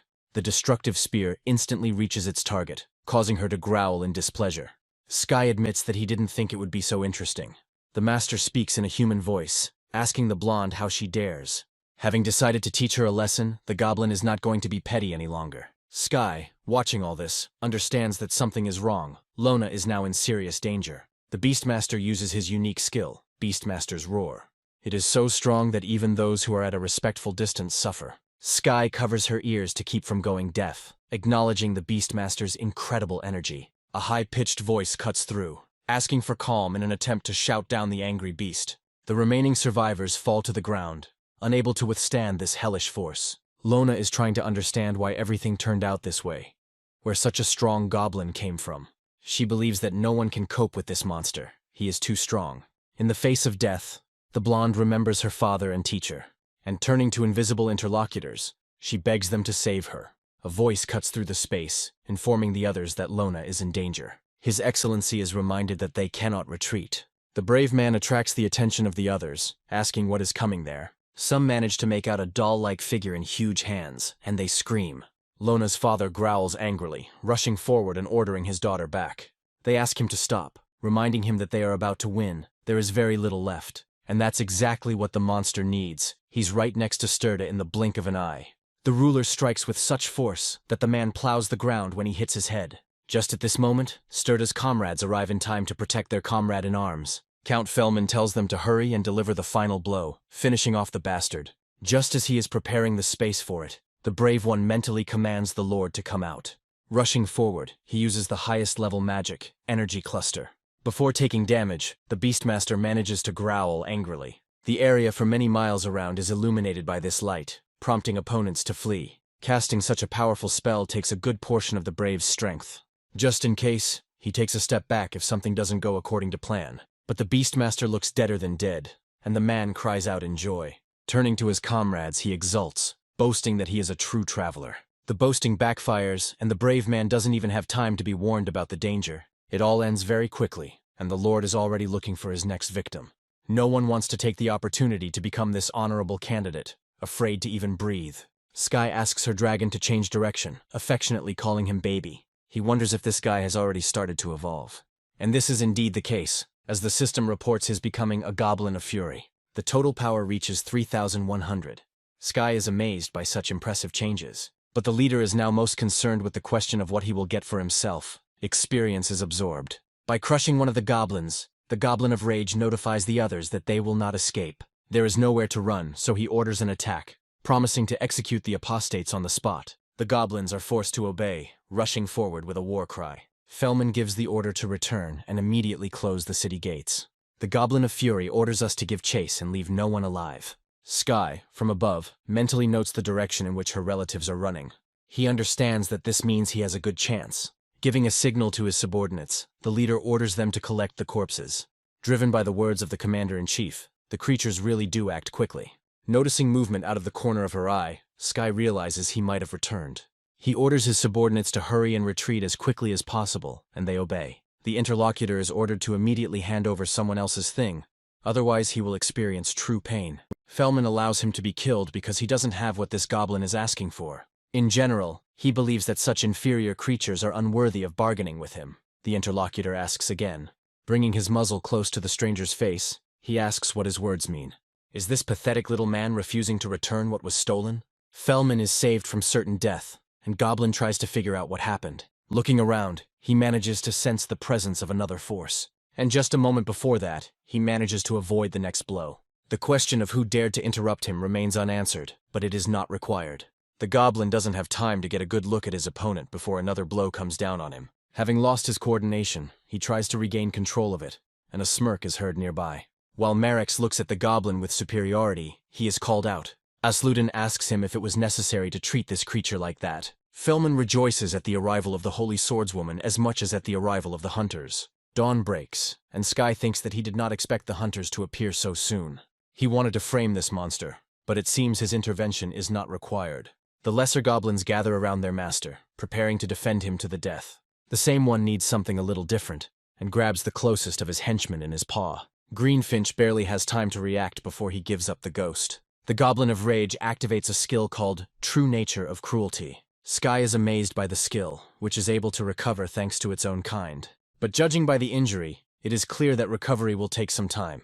Marex is surprised that the goblin survived despite being pierced through the chest and stomach. Alice notes that for someone of hegemonic rank, this is more than normal. The goblin suddenly changes his mind, asking to be allowed to leave. He refuses to fight. The Holy Swordswoman asks if he is the leader, and he confirms this. And he says that he just wants to get his thing back. The accused denies his involvement. The Holy Swordswoman denies it, saying that it is definitely him, that guy. Last time, Light Modesty was attacked by a different leader, but this one lives far from here.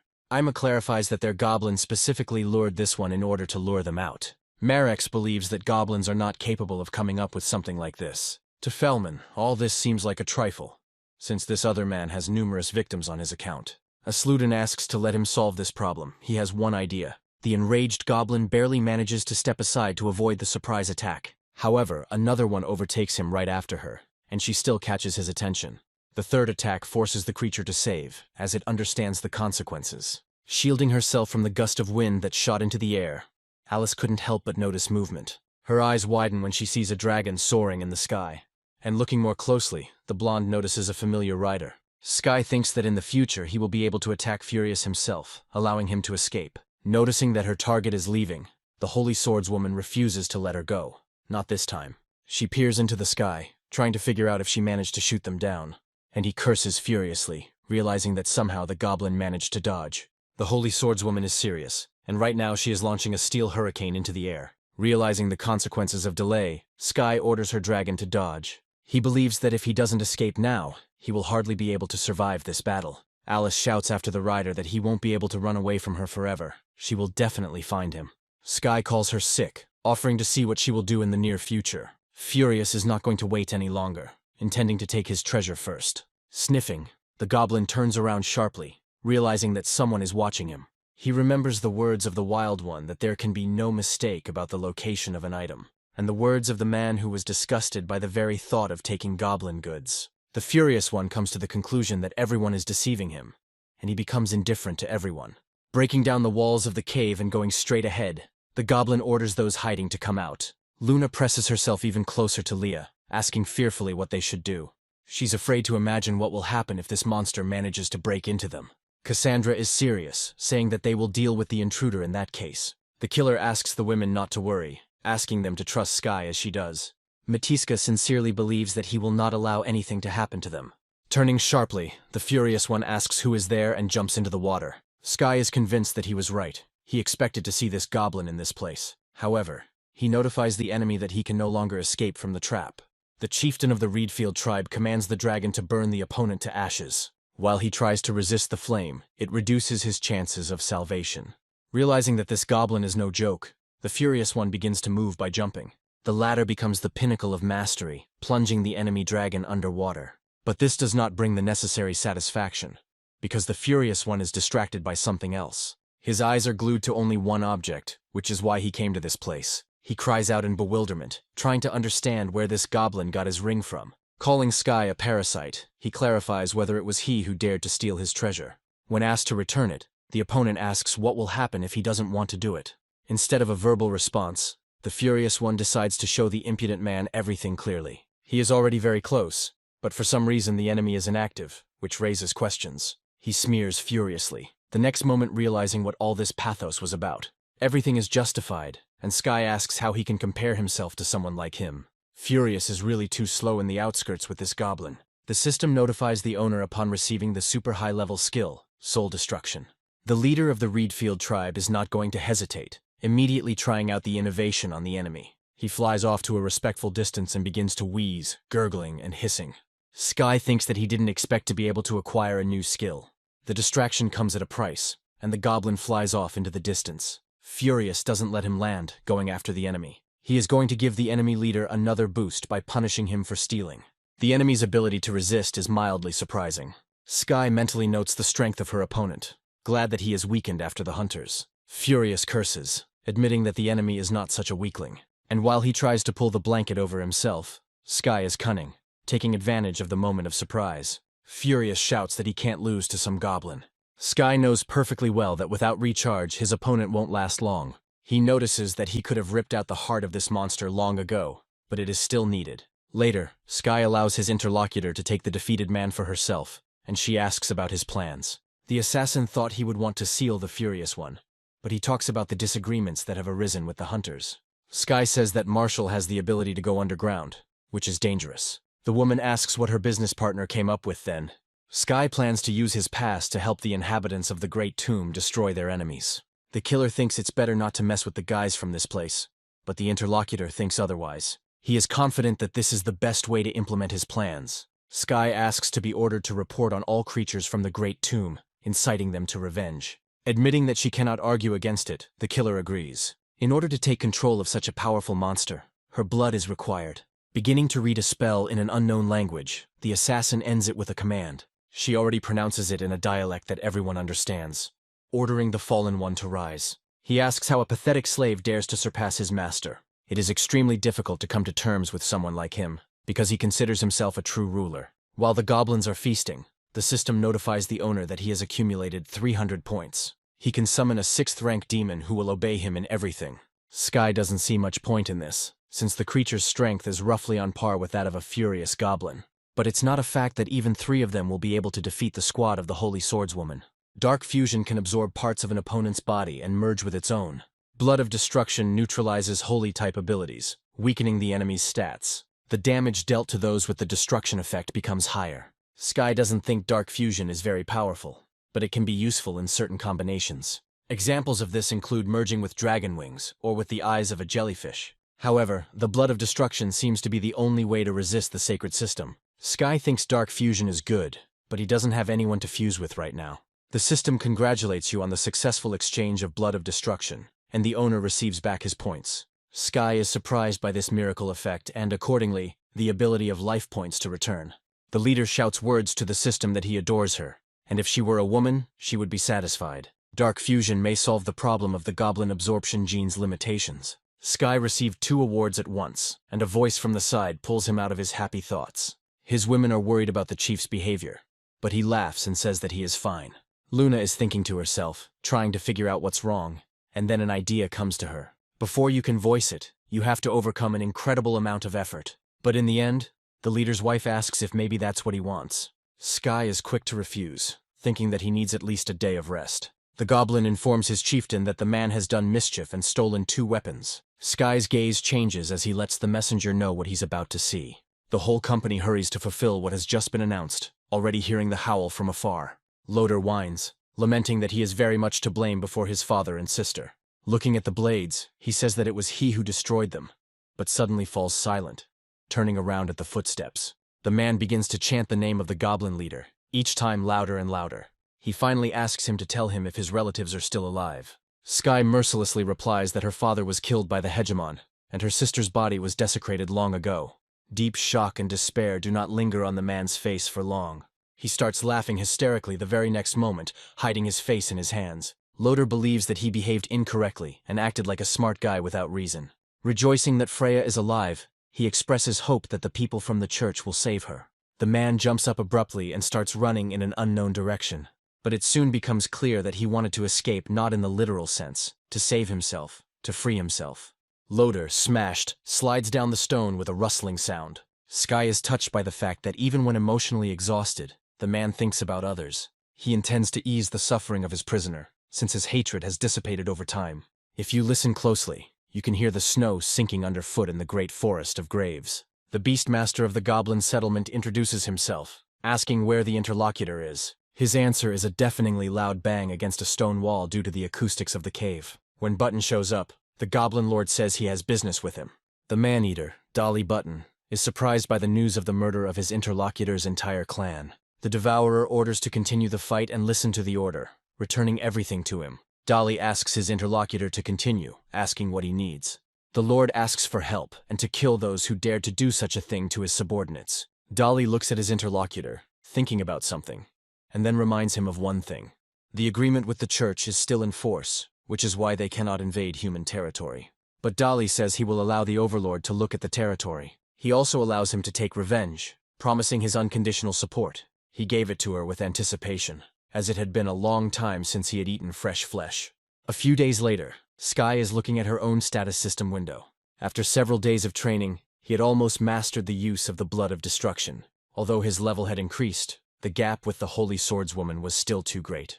And yet, for now, the goblin chieftain is one step ahead and can attack light modesty. He thinks that now he doesn't have to pretend anymore. There's no need for that anymore. The killer calls out to Sky, saying that angry goblins are waiting for him at the cave. Her interlocutor utters one single word, expressing his understanding. When the goblin is already leaving, the mestiza asks him to wait, but she catches up with him herself. She asks if they need to go to light modesty with the great chief. He replies that there is no need for that. They will fight against the holy swordswoman. The killer advises her not to let her down, otherwise she will have to bear punishment for such an offense. Sky believes that it is still unknown who will punish whom, so thinking about it now is stupid. Watching his retreating back with a lustful gaze, the killer giggles. Moving slowly through the water, Sky stops next to her ally. Having examined it carefully, Dolly clarifies that this means that the Lord's friend is a lower one. Standing in front of the bull demons, Sky studies their system status windows. He mentally notes that he finally managed to meet them.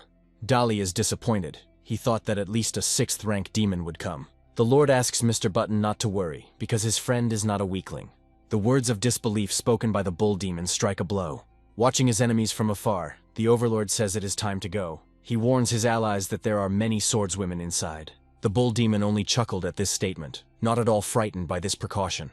When Dolly says he is going to release his beast, he backs up his words with actions. The soldiers cannot understand what is happening, assuming that it is an earthquake. One of them notices a horde approaching in the distance and notifies his comrades about it. They are frightened not only by the presence of bull demons, but also by their abundance. Shouting out requests for help, the warriors intend to run to the people. Sky doesn't understand why the bull demon is considered so terrifying. In his opinion, it is the intelligent goblins that should be feared. The leader is eager to take over this city. One of the bull demons giggles in anticipation, inhaling the scent of fresh meat. The victim stops flailing in the huge paws, realizing that this is its end. But this is not so. A blow filled with familiar energy allows him to avoid an unenviable fate. Having given up hope, they notice the Holy Swordswoman on the battlefield, shouting her name. Asludin Cray is curious to know where so many bull demons come from here. Noticing the Beastmaster, Merex deduces that they came from the graves. The man regrets that they did not finish off this creature when the chance presented itself. The Holy Swordswoman considers it her own mistake. She shouldn't have chased after the goblin, and she's going to correct this mistake right now, with her own hands. One swing of the blade is enough to cause serious damage. However, the Holy Swordswoman's expression changes when she sees that her opponent is not going to lick his wounds.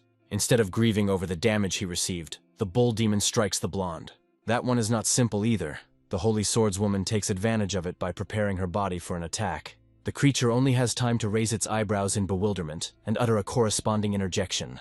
Sky, watching the battle from afar, chuckles nervously as he analyzes the situation.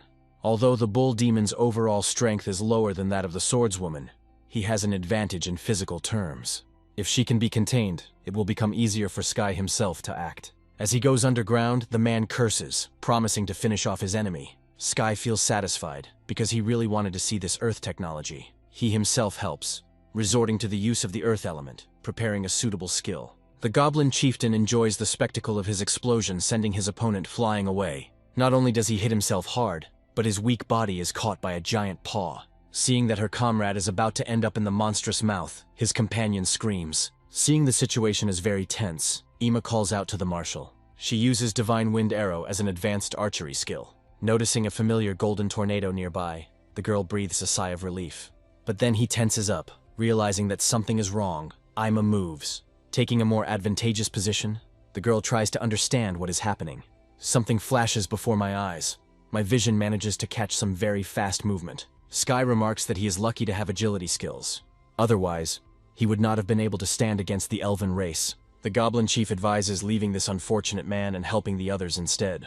The lord, groaning in dismay, agrees, dropping the body to his paws. Sky thinks that this creature's technique turned out to be very useful. Leaning over the marshal himself, the goblin chieftain uses the absorption technique. Ima screams, whispering the name of her former comrade.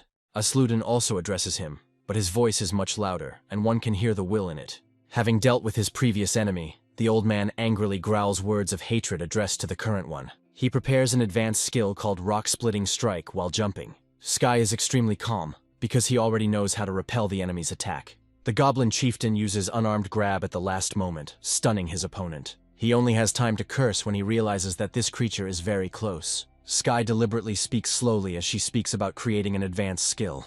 But in such a capture, Asludin will not be able to block him in any of the scenarios. The measured voice of the goblin chieftain carries echoes of his activation of the aftertaste throughout the area. The elf cannot utter a single sound.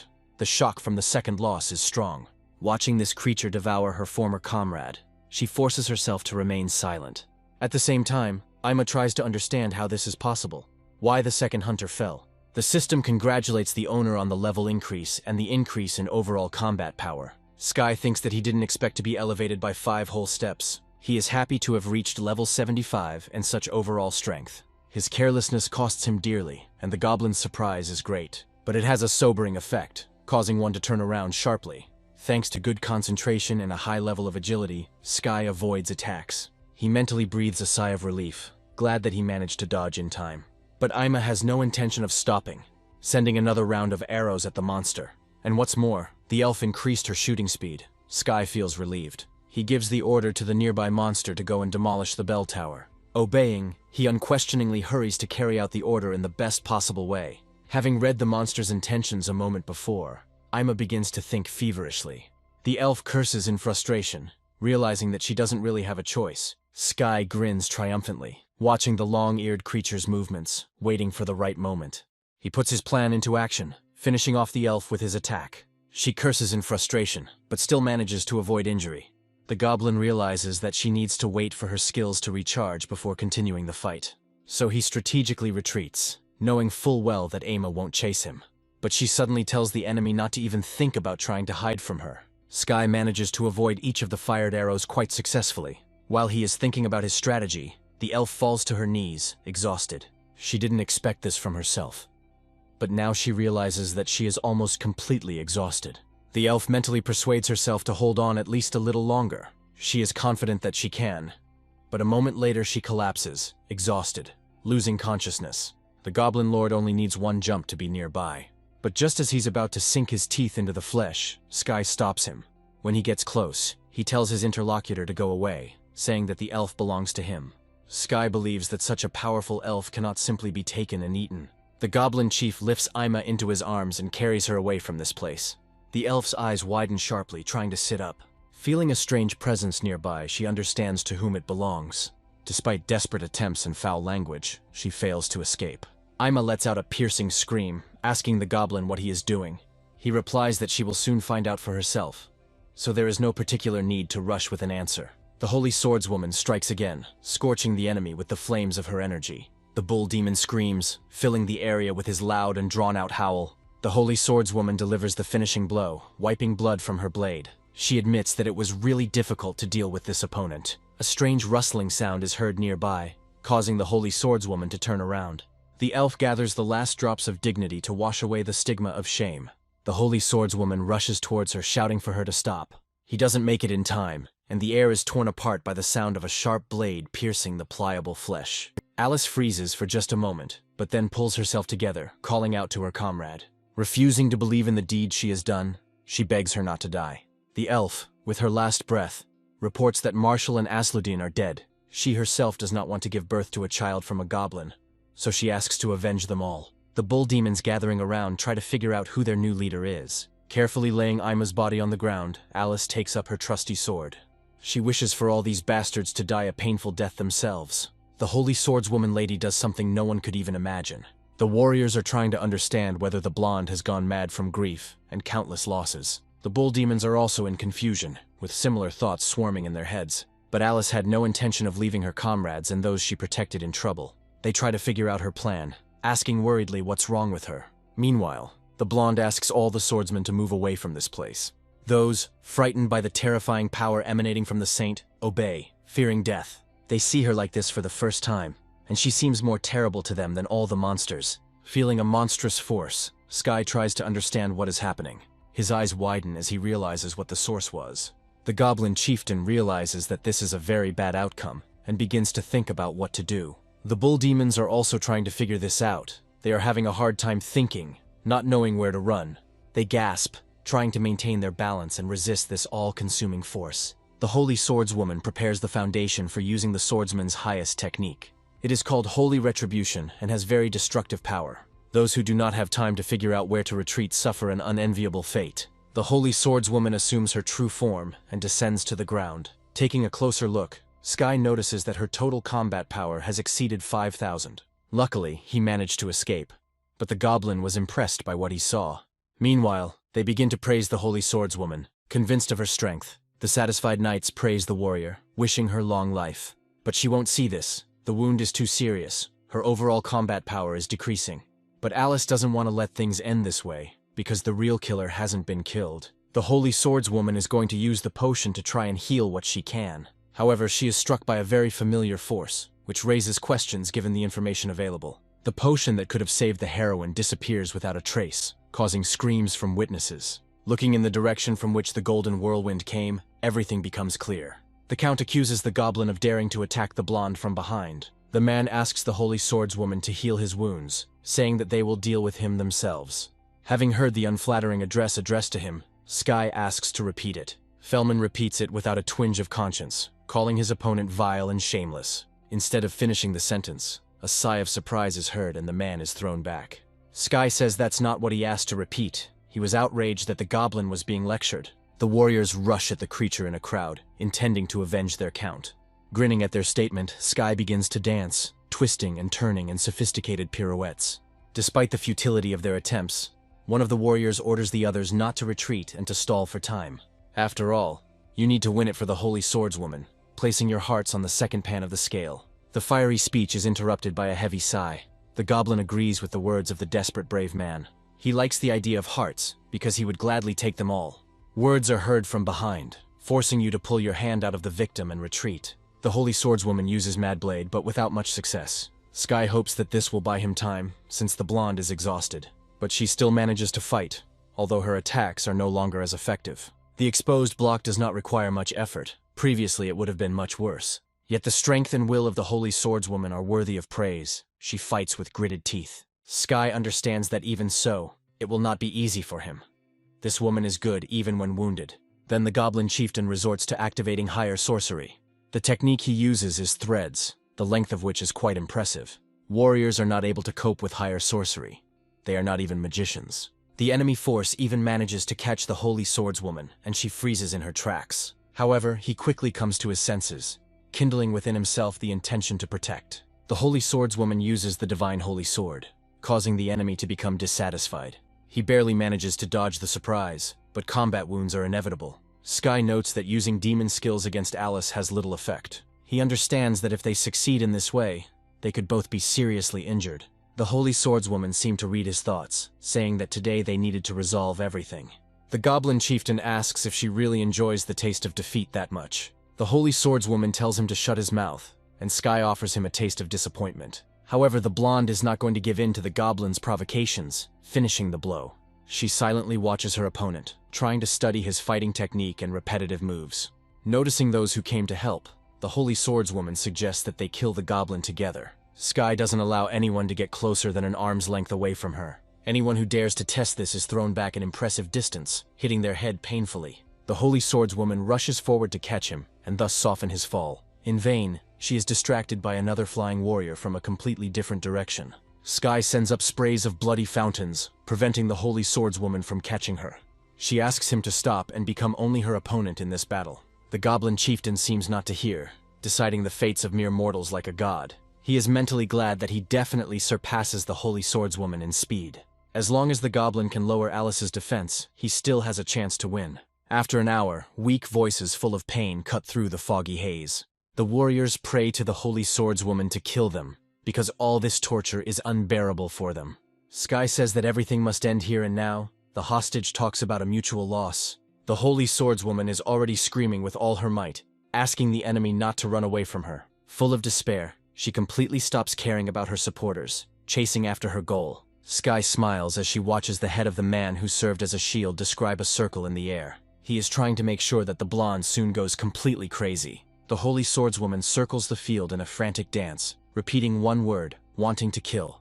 The goblin notes that the blonde's methods of killing are much more terrible than the demons. The holy swordswoman suddenly freezes, the realization of what happened beginning to dawn on her. The sword falls from her trembling hands. She raises them to her eyes. Alice doesn't want to believe that she was the one who killed those she was supposed to protect. Realizing that this is his chance, Sky takes on the task, not intending to miss the opportunity. Coating the blade with his blood, he throws it at the holy swordswoman with all his might. She doesn't even really resist, only shuddering with her whole body under the force of the blow. The holy swordswoman says that none of this is her fault because she was protecting everyone. But then she cannot understand why her master refuses his slave. The goblin speaks words like a prophecy, that if she is defiled, she will lose her divinity. He admits that Alice is a very strong person with her own weaknesses. The leader asks the defeated woman why she doesn't just become his person.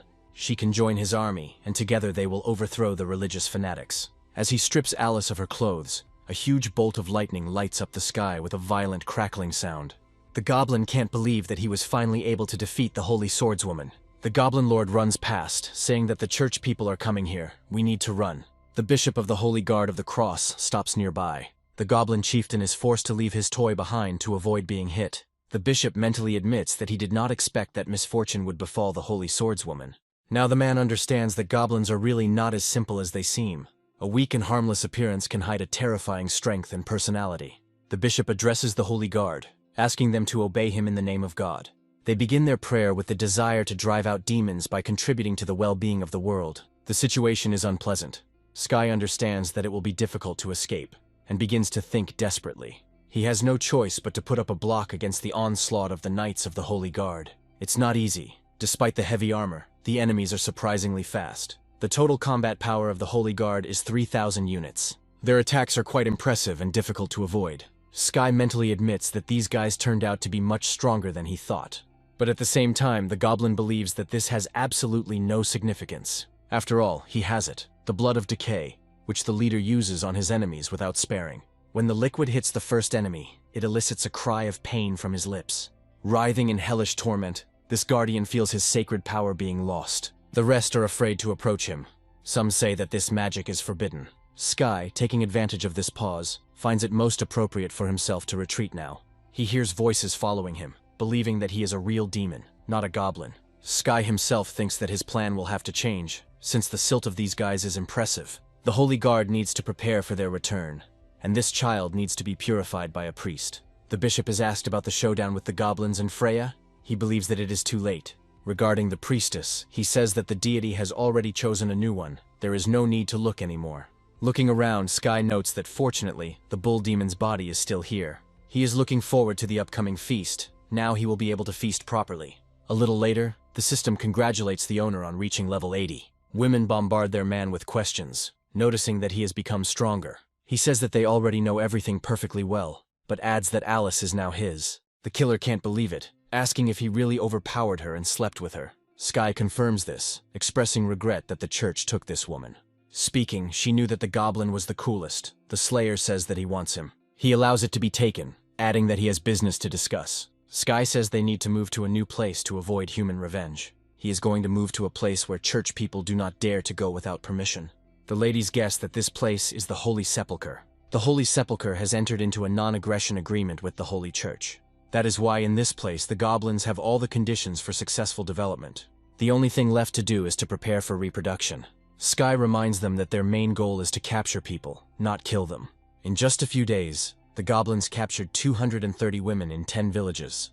This is not enough, but the chief believes that capturing 1,000 should not be a problem for them. Sky informs his fellow tribesmen that there is a small town ahead. He tells us to prepare the bags. We need to do everything quickly and continue on our way. Cherry Blossoms is asking the mayor not to be nervous. The interlocutor has heard the news. This group of goblins is just robbing villages. Nothing to worry about. The villagers boast that the people of Cherry Blossoms won't be afraid of some goblins. Among them there is a sane one, reminding them that they are different from everyone else. A voice comes from the crowd asking not to worry about the size of these nobodies. An adventurer named Ace says he can defeat even the heroic type. Mayor Frank expects these guys to be here very soon. And literally a few moments later, the lookout reports the approach of goblins. The townspeople follow Ace out, who offers the boys a bet on drinks. The one who kills the fewest goblins will have to buy everyone drinks for a month. Some people think that the man takes on too much, but he continues to brag. He says that he will deal with everyone himself, suggesting that the others simply watch. Turning to his friends, Ace doesn't understand why they are all shaking with fear. While asking what the matter is, the man turns around at the same time, wanting to find out for himself. Seeing a huge army whose leader is flying on a dragon, Ace understands everything. Except for one thing, he is tormented by the question of why the dragon is fighting side by side with the goblins. The brave warriors run away, afraid to fight such goblins. Ace asks him to wait. Sky is amused by the fact that so many people have prepared to fight his army. He even becomes interested in checking what they are capable of. The leader gives the order. Trying to withstand the onslaught, the man turns to someone nearby. He asks, "Wasn't he the one who bragged that he could deal with the goblins? We need to hurry." Ace whines, asking why these goblins look so scary. Beginning to doubt that these were goblins at all, the man stopped short. With the hiss of a poisonous snake, the mutated one slowly approaches him like a cat. And the next moment, the surrounding area is filled with Ace's heartbreaking scream. The mutated one disappointingly admits that he thought it would be more fun this way. He brings the man to his chief, asking what they will do with him. Sky is silent for a moment, studying the characteristics of the unconscious Ace. Despite being level 50, this person's overall strength is far below average. The leader allows you to deal with it yourself. Rest and prepare for the upcoming journey. 10 days later, Sky suggests they'll have a lot more work to do. The chief asks his women if they can handle it. Luna asks him not to worry about it. Leah says she will do anything if she is satisfied at least once a day. Sky notes that in that case he will be very tired. He finally understood what premature death was like. The leader is informed that this is the tribe of beasts, but now it is called the tribe of madmen. Sky tells his tribe to find a place to rest, while he himself is going to scout the area. As the goblin looks around, he notices a variety of monsters, but there are some similarities. Not only do they all live in a small area, but they also have a rank higher than 5th. Sky agrees that the big grave is indeed frightening. A month later, the king inquires about Alice's condition. She has recently gone into labor. The man tries to restrain himself with all his might, but a roar of hatred still escapes his lips. He furiously curses the goblin while Alice suffers nearby. The nuns fuss over the blonde, encouraging her with kind words and instructions. The birth takes place under the shadow of a statue of the saint, with her hands folded in a gesture of prayer. After some torment for Alice, the baby comes into the world with its first cry. The nuns recoil from him in disgust, unable to believe that he is a goblin. One of them is going to nip evil in the bud, preventing it from taking root and growing. But Alice stops her, ordering her in an angry tone not to touch her child. The baby doesn't just coo as he crawls towards the blonde. He calls her his mom. Alice asks what he wants. The nun assumes that he is hungry and is surprised. The woman finds it strange that the baby can already speak, but the mother in labor ignores her concerns. She addresses her son in a gentle voice, suggesting that he is very hungry. The king bursts into the hall, throwing open the door and asking how Alice is. The nuns do not dare to utter a word when a man looks at his nursing mother. He makes his own voice heard, turning to Alice and asking what she is doing there. The woman demonstrates to His Majesty the fact that the newborn is drinking her milk. The king can't believe that the holy swordswoman is accepting a goblin as her child. He gives the order, emphasizing its importance, to immediately find the father of this goblin. Alice says that she would not have dared to rebel before, but this is God's punishment. The king, deeply shocked, asks what the holy swordswoman is even talking about. He believes that the great God will not punish his servant, since she fights in his honor. Alice says she did something that angered their masters. She killed many soldiers, telling them to get up. The nun says that this is not a punishment from the great God, but a failure. The woman screams, saying that they don't understand. They all don't understand anything. She says that she is no longer a holy swordswoman, but an unfortunate woman who gave birth to a goblin. The blonde tells everyone to leave here immediately, leaving her alone. Turning to Alice, the king says that he will help her take revenge on these creatures. Later, His Majesty asks Klein if he knows why he summoned him. He promises to put an end to the chaos caused by the famous Goblin tribe by avenging the fallen. The king approves of such zeal and is about to ask the next question. He asks his interlocutor if he is afraid of a place called the Big Grave. He replies that even if he comes to confront its inhabitants, he has no fear. The king approves of this as well, saying that he will give Clay 10,000 elite soldiers, and also 12 holy knights, with whom you will need to conquer the Goblin tribe. Clay is mentally amazed by the number of subordinates, as well as their composition, and yet he pulls himself together and assures the ruler that he will not let him down. Negotiations and massive figures in the sky attract the attention of the cautious and curious. The native inhabitants watch the uninvited guests with cautious interest. In their camp, life is in full swing, as if the Redfield tribe had already settled here for a long time. Sky tells Leah to call all the elves to help with the difficult birth. When the woman leaves, the Lord approaches the chief, calling out to him several times. There are so many monsters nearby that stopping them will be extremely difficult. Sky is not at all happy about this. He understands that the animals have drawn towards the sounds. Among them are such monsters as the blood-sucking demon and the ghostly blood spider. They are accompanied by a black, scaly, horned scorpion and the corpse of a tiger. While exploring the area, Sky curses harshly at the abundance of monsters. He can't understand where they all came from, filling a whole 10 kilometers. The goblin believed that this place would open up new opportunities for his tribe, but he was wrong. As sad as it may be to realize this, there is nothing that can be done. Sky gives the goblins the order to get everyone out of the back of the cliff. A voice nearby is heard expressing surprise that the little goblin is able to control a dragon. Upon examining the creature's status window, Sky learns that it is a level 90 man-eating hawk. The goblin chieftain assumes that this guy is the lord of the monsters in this area. He remembers that this has already been discussed, and thinks about collaborating with the hawk. Meanwhile, he asks whether Sky is the leader of the goblin tribe. Deciding that it would be better not to contradict this interlocutor, our hero responds with respectful agreement. He cautiously asks if the hawk could help him drive away the gathered monsters. The interlocutor asks with interest why he should help him. Sky replies that in exchange for this he can give him 10 people. The man-eating hawk thinks for a moment, and the goblin thinks he sees his beak curl into a grin. The next moment, the creature emits a piercing scream with a parallel release of energy. There is a debate in the cathedral about whether Alice should wield the blade again. People find it disgusting that a woman raises a goblin and is considered a saint. The rhythmic steps are accompanied by words about how they still lack this. The problem with the goblins has not yet been solved, and people decided to help by causing unrest. As he says that the decision is up to the king, he opens the door and turns to Alice. Seeing the picture before him, the man's face is distorted with deep astonishment. Regretting that he did not kill the goblin at birth, the king tells the woman to step aside. Alice tenses up when she hears the words that he might accidentally hurt her, but she is not afraid for herself. The tip of the blade, rushing forward, finds its target a moment later, but it turns out to be Alice, asking what the interlocutor means. He says that for the sake of the people and the future of the empire, he must return the swordswoman to the true path. One deft movement, and the blonde has a sword in her hand, rushing towards the enemy. The tip freezes dangerously close to the man's body, Alice's gaze reflecting the seriousness of her intentions. His Majesty is choked with indignation, only able to pronounce the blonde's name. She asks if even this man really treats her like this. A brilliant flash of holy light emanates from the doorway, eliminating the threat. His Majesty's frightened gaze shifts from Alice's body to his savior. Meanwhile, the Cardinal speaks the words to activate a high-level sacred skill. He produces the holy prison sentence, erecting it around the blonde who has already come to her senses. The king leaves the decision to the Cardinal, because he himself cannot even look at Alice. She begins to flutter, saying that she must accept the punishment of the gods by losing her divine power. The Cardinal says that it was not the gods who abandoned the woman, but she who abandoned them. The priest asks for this goblin to be given to him, continuing his appeal to Alice. The boy, who doesn't understand anything, looks at what's happening with interest. Seeing the divine light approaching her child, Alice lets out a piercing scream. In the cathedral, they praise the ruler of their empire, wishing him health and long life. People are interested in what happened to the saint. Most wish her a speedy death. The men gasp in fear when His Majesty says that he has fulfilled the request of his people. He forbids anyone to even speak a word against the holy swordswoman. Otherwise, there will be consequences.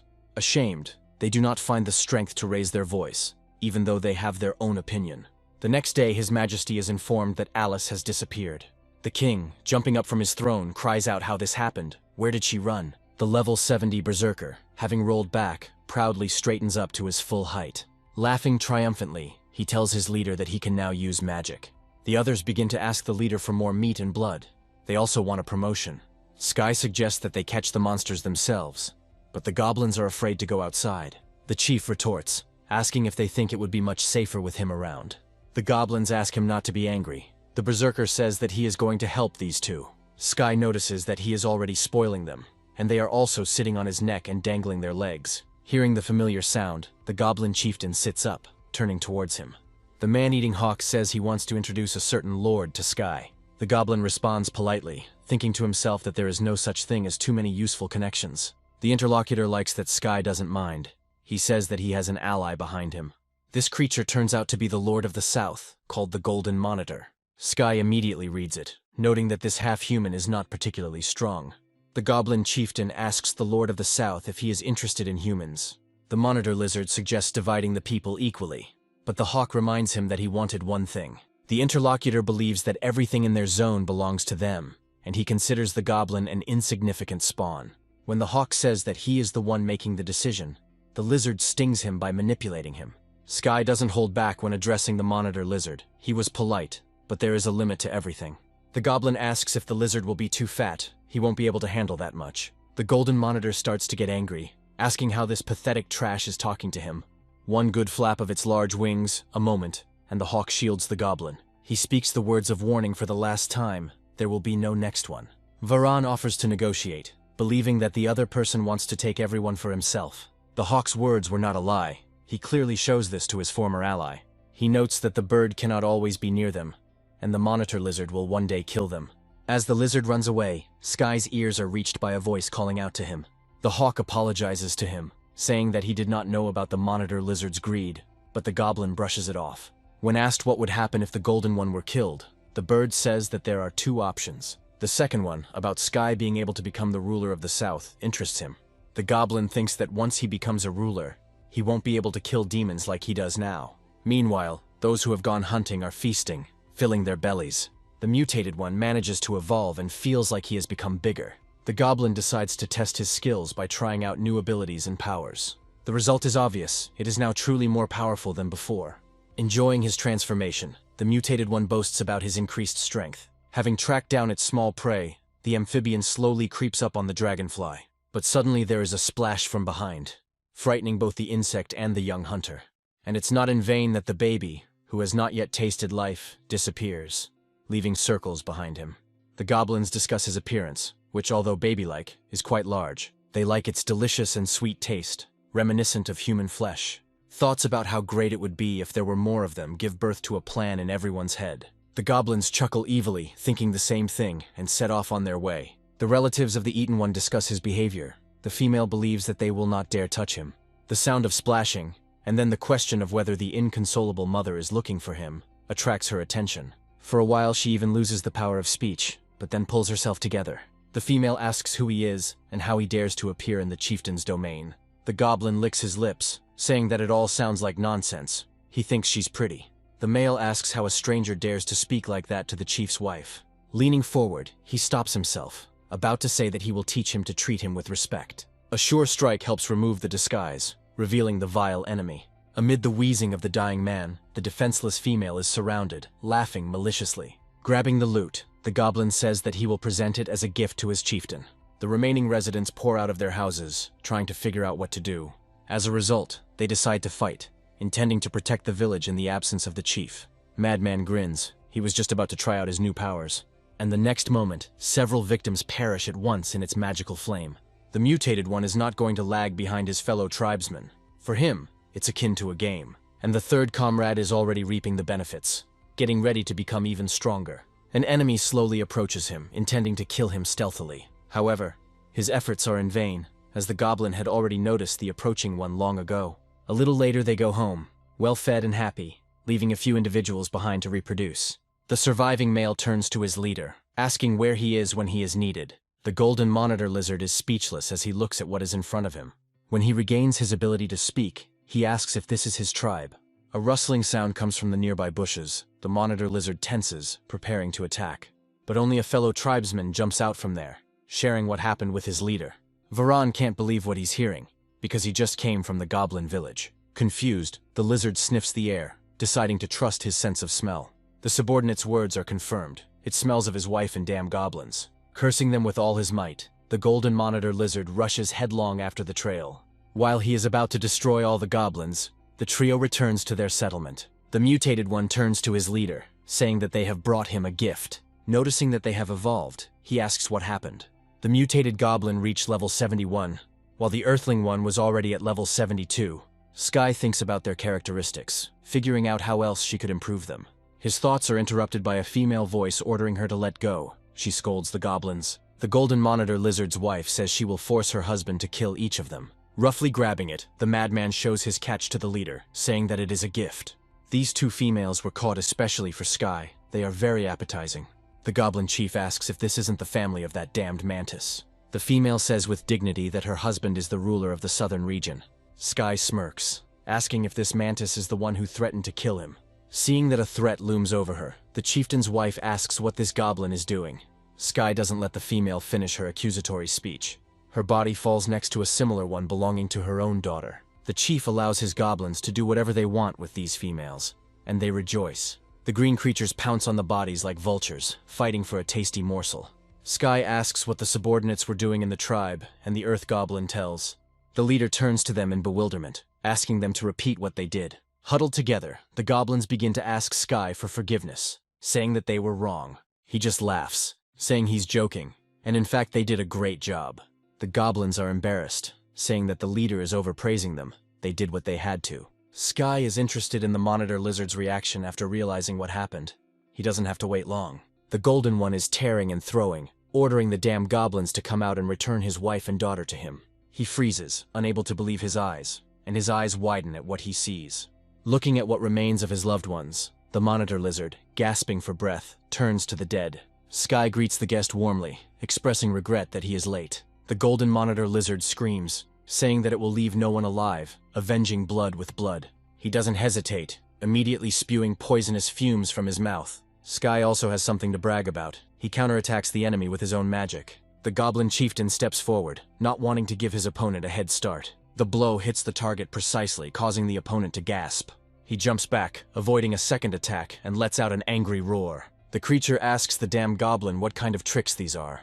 The interlocutor replies that he will help the monitor lizard die, since that is what he came here for. He growls, saying that he can destroy the enemy even without helpers. And immediately after these words, the creature activates growth stimulation. The wound inflicted by Sky begins to heal at an impressive speed. Varan says that he has infinite power on his side, and the goblin has nothing to counterbalance it. The earth goblin, turning to the chieftain, remarks that this guy looks very dangerous. Sky plans to first use the earth element and then infect the monitor lizard's blood. Strategy goes to hell when a goblin sees his opponent's chest pierced. He tries to understand what just happened, but he doesn't see his assistant yet. Meanwhile, the golden monitor lizard gurgles with blood and wheezes along with the weapon striking it. The halves, moving apart in different directions, reveal a fragile figure. The Holy Swordswoman sighs with relief, happy that she has finally found the right one. Madman assures the leader that he will detain the blonde. The others run away in horror. But Alice, contrary to everyone's expectations, merely loses consciousness. Sky notices that she caught up with them despite her fatigue and killed the monitor lizard with a rusty blade. The leader is glad that the Holy Swordswoman has lost consciousness, and the madman suggests finishing her off. He turns to the earthen and mutated goblin, about to give an order, but they ask not to be drawn into anything that concerns this terrible woman. They are both of the same opinion about the goblin's stubbornness. Sky asks why kill someone who is unconscious. Finding that this woman's life would be much more valuable, he orders her to be tied up. So the night passes, the day comes, the moon carefully touches the captive's face. Her own expression reflects delight. She finds Alice soft, just like a doll. As the woman begins to come to her senses, Sky notices that they haven't seen each other for a long time. Alice is happy that she was finally able to find this goblin. Sky asks her not to fuss, saying that she is not in a position to harm them now. But Alice has no intention of doing so, instead shouting appeals to the goblin. The leader is alarmed by this state of affairs, and tries to understand what happened to her. He orders his minions to immediately pin down the Holy Swordswoman. Madman, yelping in confusion, takes the end of the rope with which the woman is tied. He doesn't have time to do anything at the moment when Alice breaks free. The Holy Swordswoman appears before the Goblin Chieftain in the blink of an eye. The observers express regret about the future, believing that the leader is finished. But Alice didn't come here to fight, and she says so openly. She expresses hope that Sky will bless her with another child. The killer is amazed at the audacity of this woman, who so shamelessly asks for such a thing. Sky asks if this is a joke, or if he looks like the goddess of childbirth. Alice says she's serious, and that way they can forget about the feud, but she really needs a child. Sky clarifies whether he understood correctly that she wants to have another child with him. He becomes curious about what happened to the first one, and asks about it point blank. Alice turns to her almighty creator, asking for another chance to endure her punishment. For Sky, everything now becomes clear. The Holy Swordswoman cannot accept her wrongdoing. The goblin plays along with the woman, but puts forward conditions. The blonde agrees to everything. Sky says that she will have to obey him in everything. This is also a punishment from God. Alice says that if this is God's punishment, then she is ready to carry it out in the best possible way. The goblin is pleased with this submission and asks the others to leave the room. Alice respectfully and extremely politely asks this gentleman to fulfill her wish. He says that since she asks so persistently, he will not hold back. Lilith says she doesn't believe a single word the Slayer says, because Alice is the strongest Holy Swordswoman. Her opinion changes abruptly, causing the Countess to swear harshly, the words turning out to be true. The assassin remarks that if this news reaches the Empire, it will change everything greatly. Luna asks what the chieftain has plans for Alice, and he orders her to be put in order first. As she leaves, the goblin says that everything will be done in the best possible way, but Sky stops her. He asks to prepare people who died from the disease. He found a worthy use for them. Sky thinks that the death of the golden monitor lizard might attract unnecessary attention to them. That's why he's going to go to the tribe of man-eating hawks. The bird-like creature repeats the words about murder after its interlocutor in an accusatory tone. It asks not to explain anything, but it would be best to take the place of the ruler of the South. Sky says he's not interested, suggesting one of his subordinates for the position. Hawk says that this is certainly not impossible, but very risky. The Goblin Chieftain asks what exactly this risk is. The Dream Demon, who has long dreamed of this title, could take advantage of this situation. Sky asks what kind of demon it is that his subordinates will lose to. This monster can control dreams and also influence the consciousness of sleeping creatures. But this demon is not strong in battle, which is why he has not been able to take the post of ruler until now. Sky is thinking about using this demon to force Alice to obey him. Saying that this sounds interesting, the goblin asks the hawk to show him where the demon lives. Later, landing on a solid surface, the cannibal says that he lives here. The dream demon materializes before the uninvited guests in the blink of an eye, greeting them. He asks which of them came to him to see a sweet dream. The demon becomes curious about what the man-eating hawk is doing in the company of the goblin.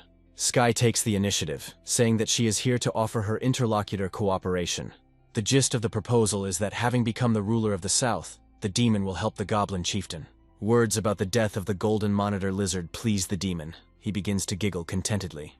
The undead eventually agrees, asking the goblin whose dreams need to be tweaked. The answer turns out to be as simple as the work itself. It requires intervention in a person's dreams. Hawk asks his friend if he is absolutely sure of his decision, because this is no joke. Sky asks his interlocutor to wait a little longer, saying that he has a new plan. As the demon looks forward to his reign, the hawk expresses doubt about the plan's reliability. Meanwhile, Sky checks the description of the distorted consciousness skill again. He agrees that normal goblins won't be able to absorb abilities. He's not like that. Approaching the dream demon, Sky respectfully offers to discuss the details of cooperation. He also asks about the effect of abilities. The business partner shares, not seeing the catch. The words that a stronger enemy can escape from the dream trap amuse Sky. He suggests testing which is faster, the dream illusion or the goblin chieftain's blade. Seeing that the ability has been used, the hawk reminds his friend not to look into the demon's eye.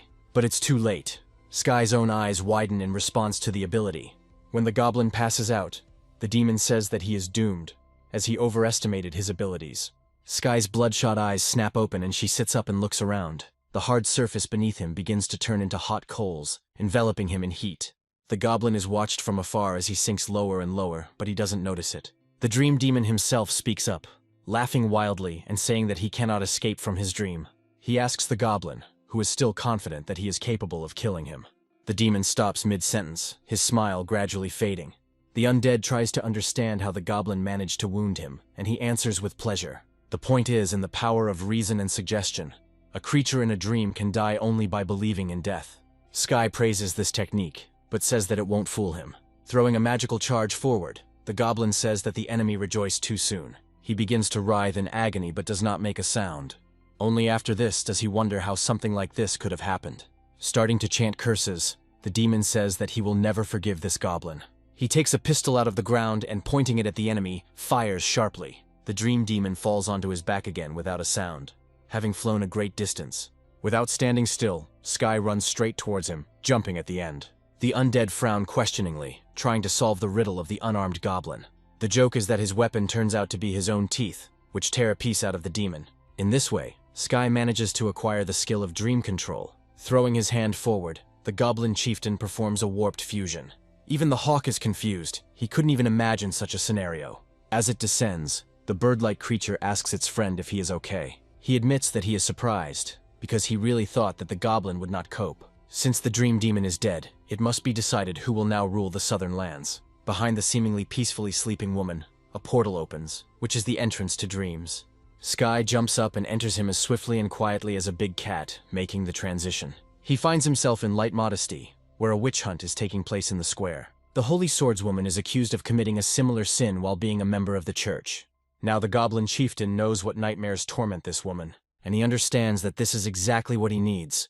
The work will be fruitful. A sharp flash of bright light makes the townspeople scream and close their eyes. Seeing the one from whom it comes, everyone falls down on their faces, asking God to protect them. Only Alice stands restless. They call her a demoness, asking her to punish the sinner. The crowd's desires are gaining momentum. They want nothing less than the death of the blonde. Taking a step back, she almost stumbles, but pulls her foot back in time, carefully turning around. Behind the woman there is a bottomless pit, and a ring of inhabitants surrounds the sinner, squeezing tighter. Alice falls to her knees, asking God to save her and forgive her for all her sins. He silences the crowd with just a wave of his hand. God asks the Holy Swordswoman if she knows exactly what she has sinned, and she confirms. But the primordial essence denies, punishing to give birth to a goblin child, accepting the punishment. He says that her main sin is protecting demons, egoists.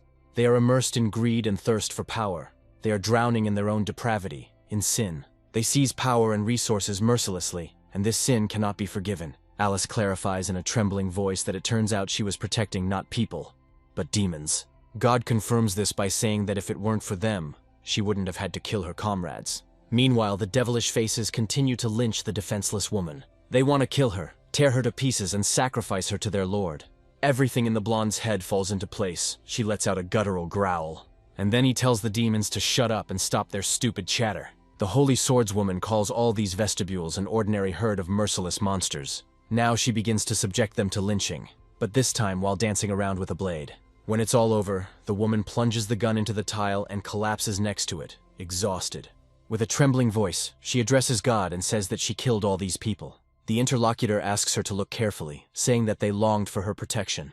These people didn't even intend to defend themselves, and Alice herself became a demon.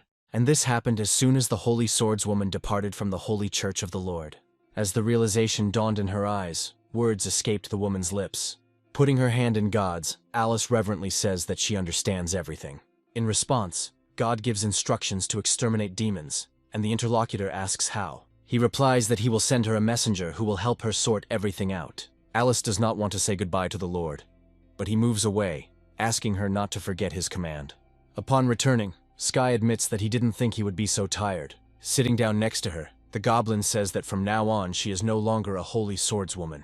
Later, Sky asks the woman to eat, because they have a special mission. Alice immediately understands what he is talking about, asking how he knows this. She is about to express the thought that has occurred to her out loud, but the goblin stops her. He says that the divine will must remain secret. Alice wonders in her mind if this goblin is the messenger they were talking about. The woman asks what they will do. Sky replies that it is not yet time for that conversation.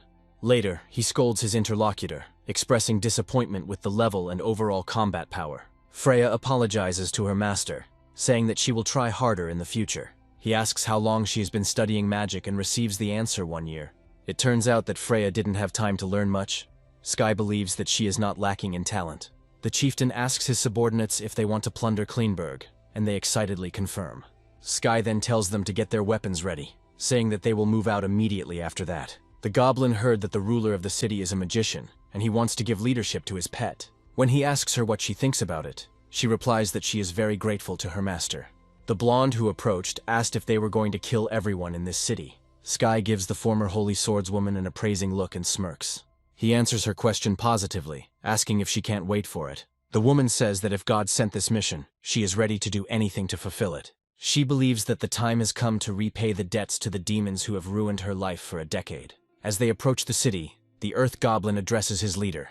Noticing that there are a lot of people in the square, he asks what they will do. Sky assumes that this is due to some kind of celebration taking place in the city. He tells his interlocutor to return and await further instructions, while he himself goes on reconnaissance. The ruler says that his granddaughter Avril will succeed him. The townspeople wish the girl a long life and are happy to see Clin at the head of the family. Avril thanks them for their support, promising to rule with dignity and even surpass her grandfather. The girl asks the townspeople to report the holy swordswoman to her as soon as they see her.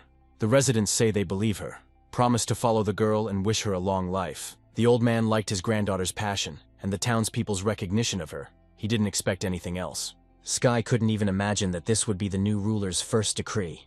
But how he is amused by the fact that these two will meet very soon. Noticing his leader before everyone else, the Earth Goblin notifies everyone present about it. Leah asks her man how things are in the city, whether anything has been heard. Sky reports to his subordinates about the number and location of soldiers, urging them to take action. Giving an order to the Goblin Berserker, he orders him to destroy the gate. He obeys. Having chosen a strategy and several assistants, the commissioner gets down to business. The guards, noticing goblins, consider it necessary to report them to their superiors. They literally manage to twitch, and the next moment punishment overtakes them. Leah praises firearms, considering them much better than bows and arrows. Meanwhile, the gates break with a deafening crash, unable to withstand the monstrous onslaught. Goblins get inside not only through the main entrance, but also from above. Sky gives the order to destroy the main combat vehicles first, and then to gather. The magician and his granddaughter turn towards the deafening sound, trying to understand its source. It doesn't take long for the realization to sink in, as soon more explosions thunder. Seeing the panic of the residents, the young ruler asks them to remain calm. She turns to her grandfather for support, and he rises into the air for a better view. The mage addresses all the soldiers, informing them of the goblin infiltration. The girl asks again the name of the race, trying to understand what the catch is. After this, she breathes a sigh of relief and turns to her soldiers. The girl is confident that they will quickly deal with these low-ranking monsters. She adds that today is her birthday, and in honor of everything, everyone will receive a gift. The mad goblin uses fire to take out multiple enemies at once. The mutant has a different tactic. He deals with his opponents by creating a whirlwind with his rotation. In general, the goblins work in a coordinated manner. Where one fails to finish off, another one comes to the rescue. When they are opposite each other, the old magician gives his well-trained voice. He immediately understands that in front of him is a goblin who has defamed the holy swordswoman. The man is impressed. Sky chuckles, saying he never thought his fame would reach this city. The mage says he can't hold back any longer, asking if the goblin thought about the outcome of the battle. He remains silent in response, realizing that his interlocutor has not yet fully expressed his thoughts. This is true, and the old man, placing the crystal between his palms, says that the goblin will die here. A magical projectile hovers above them and, breaking away from its place, aims straight at the rider on the dragon. This comes as a surprise to Sky, who understands that delay will be costly. Therefore, he orders his dragon to evade the enemy's attack at all costs. He has no intention of letting the goblin go, wanting to become famous throughout the Empire after the murder. Sky says that he didn't expect any other technique from the Clin family mage. It's very powerful. But the goblin leader is not a fool either. He is planning to give his enemy a surprise. Already realizing that the attack is homing, Sky leads the projectile into the enemy camp. People can't help but notice the blinding light. They start stuttering, imagining the consequences. With desperate cries and pleas for salvation, they scatter in different directions from the meteorite. Avril hurries towards the sound and freezes, watching the crowd of her subjects with wide eyes. The girl understands the consequences better than others, because she is familiar with this hellish technique. Sky stands up on the dragon and asks him to do what he taught him. He figures it out immediately, implementing his rider's idea literally a couple of moments later. Avril, meanwhile, calls upon her higher magic to help, wanting to prevent the irreparable. Her current level allows her to open a spatial rift. As soon as the meteorite completely disappears into its bottomless mouth, the girl closes the passage. As she closes her eyes to breathe a sigh of relief, the dragon disappears, causing confusion. The creature with the rider returns to its former opponent, surprising him. The mage doesn't believe what he sees, asking how the goblin managed to avoid the meteorite. The interlocutor praises his granddaughter, saying what could have happened to the castle otherwise. The warrior asks Mr. Clin to help them because they can no longer hold back the goblins. Noticing the wound of his interlocutor, the magician immediately uses healing magic, earth absorption. And while he is trying to help his man, an enemy attack is rushing towards him from the side. Having destroyed it with some difficulty, the old man angrily addresses his opponent. He asks the goblin to fight fairly, without attacking from behind at such moments. Sky smirks, asking if the old mage really wants to put pressure on the monster's moral character. Mr. Clean thinks about losing his army so soon and gives the order to retreat. The soldiers are only too happy to return behind the gates, alerting everyone else to the command. Subject to general panic, they rush their comrades, forgetting even to help them. The soldiers can't believe that these are ordinary goblins, because they look like an elite squad. The townsman, remembering the holy swordswoman, stutters, guessing what became of her fate. Avril reminds the gentleman of the promise she made and repeats it. While the mages are here, no one dares to break through the city walls. No one will approach the inhabitants. And to confirm these words, several elemental techniques scorch enemies. Sky is not going to let his own people be harmed, asking the madman to follow him. Avril believes that the enemies will not dare to approach them, frightened by the death of their fellow tribesmen. She is inspired by the idea of becoming famous for defeating the goblins, becoming more famous than the holy swordswoman. Sky says he didn't want it to come to this, but he was left with no choice. Avril giggles, saying that the average goblin can't get above his weight. He leaves the arrogant woman's words unanswered, finding these disputes inappropriate. The chief asks certain goblins to follow him, while the rest remain in their places. The magician expresses concern, but Avril tells him not to worry about anything. They are safe. Stopping where necessary, the mad goblin looks around carefully. Coming closer to the dome, he offers his leader his candidacy in removing the barrier. Sharply dropping his hands to the ground, the madman activates the high-pressure area. The space around begins to shake, increasing its vibrations with each passing second. The magician curses in annoyance, seeing that the goblins manage to break through the barrier.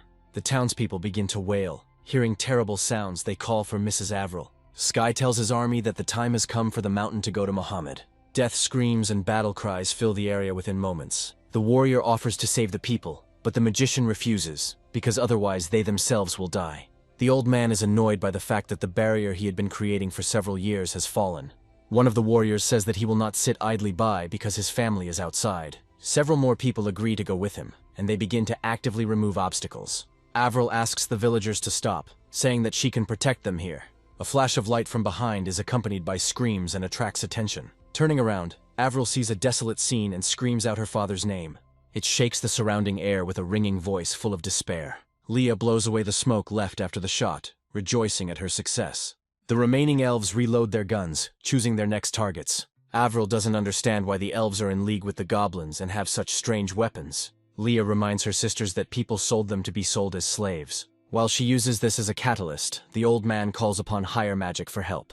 With her support, he builds the heavenly gate between the camps. He asks his granddaughter to run, as this spell will not last long. Ms. Avril is informed that things are bad for them. The goblins have broken through the barrier. Realizing that the young ruler cannot cope, the townspeople call for any help. One of them notices a person behind the crowd. He recognizes her as the holy swordswoman. He doesn't pay any attention to her transformation, believing that they are saved and she will protect them. The villagers praise the protector, but something is wrong. The goblins are not retreating. Alice, meanwhile, is heading to a completely different place, preparing the highest technique. Striking the magical gate with her blade, she uses Storm of Steel. Not only is the barrier allowed, the equipment also reaches those behind it, causing damage. The magic blade continues its flight, but Mr. Klin manages to put up a defense. This does not save him. The technique and strength of the former Holy Swordswoman is too great. The anger is terrible. The old man flies back, falling down, saved only by the fact that he is still conscious. He asks the Holy Swordswoman, stuttering and perplexed, what she is doing. The magician notices that something is wrong with the woman. Her silence only confirms it. The old man asks his granddaughter to go into the barrier. He is alarmed by the strange behavior of the swordswoman. The townspeople shout after the fugitives, reminding them of Avril's promise to protect them all. Sky continues to brainwash Alice, saying that she is a demon to these people. The words that they had previously wanted to nail her to the cross push the woman to action. The townspeople ask not to listen to this goblin, saying that they never thought so. Realizing that the tactic is not working, people move from these words to apologies. The parliamentarian is about to offer a way out, but the first word is followed by the screech of a blade. Alice says that these demons hiding under the human shell have gotten to her. She is going to use demon fighting techniques against them. The residents are praying. Their cries and pleas to stop, to spare them, are interrupted abruptly, absurdly losing their endings. Sky believes that Alice's story is somewhat similar to the story of Jesus. He was also betrayed.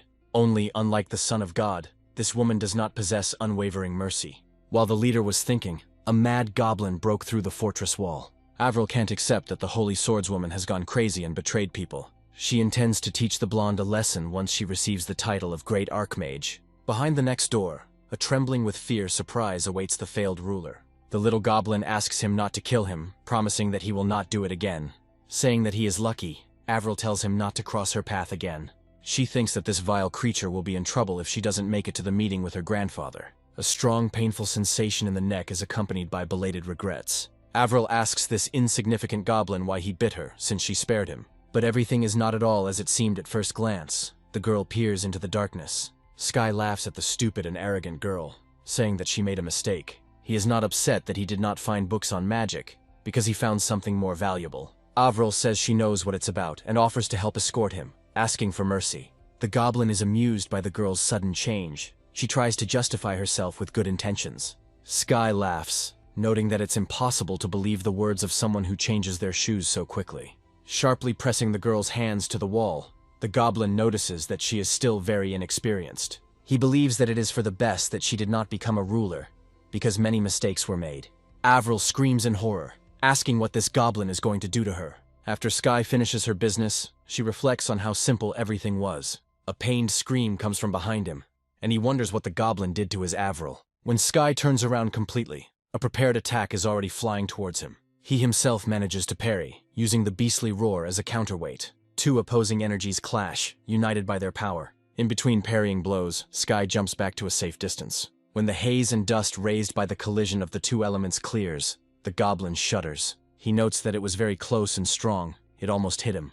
The old magician promises to destroy the entire goblin race, considering them evil creatures. Having finished the spell, Mr. Klin rushes forward, wishing death to his opponent. But at the last moment, a sound is heard from behind, forcing the old man to retreat. This is not enough. The mage is thrown back by a physical attack mixed with energy. Flying back, he realizes that this is the work of a holy swordswoman.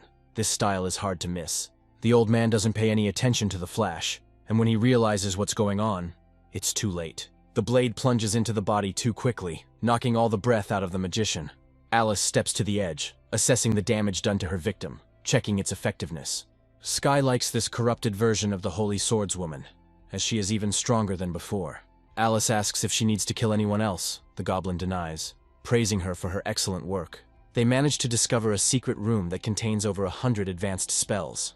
The goblin chieftain generously allows Freya to take whatever she wants. The woman thanks her master for his generosity, saying that this will make her service more effective. Taking the thing in his hands, Sky says that he didn't expect that there would be so many useful things in this place. Out of indignation, the glass he was holding just a moment ago breaks it. The king says Alice would rather die than join those goblin spawn.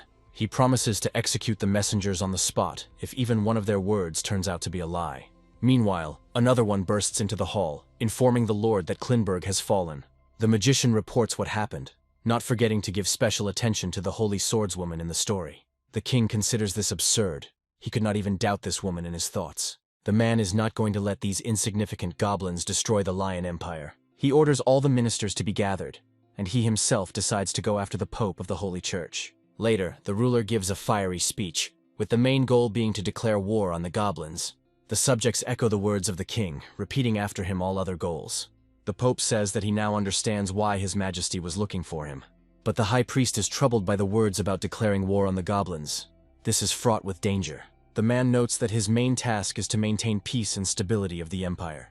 The woman says she heard that the inhabitants of the Big Grave are much more terrible than the goblins. Realizing that the king's decision is final, the Pope orders all priests on the continent to return. The congregation begins to praise the Lord, believing that he will give them strength.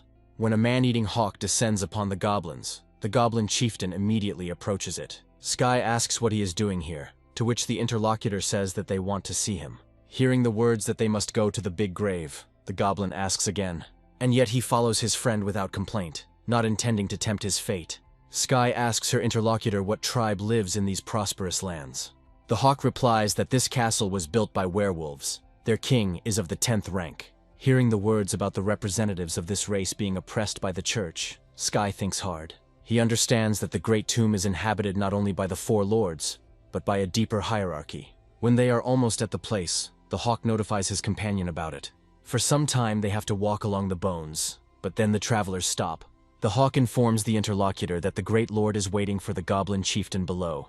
Sky becomes wary when a similar sound is heard throughout the entire radius around him, and even more so when the slab on which they stand together with the bird-like creature begins to move. Once there, Sky looks around, not finding the place to be anything like a grave. It looks much more like a real breeding ground for the choicest monsters. The man-eating hawk accompanies the goblin further, straight to the throne of his master.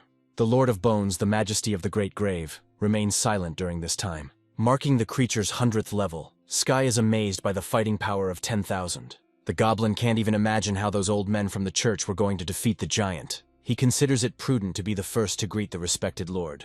The man-eating hawk believes that he did this in vain. Now there will be more goblin corpses. The succubus corrects Sky in a purring voice, saying that their master is a woman. The goblin is stunned by this news and, feeling awkward, asks again.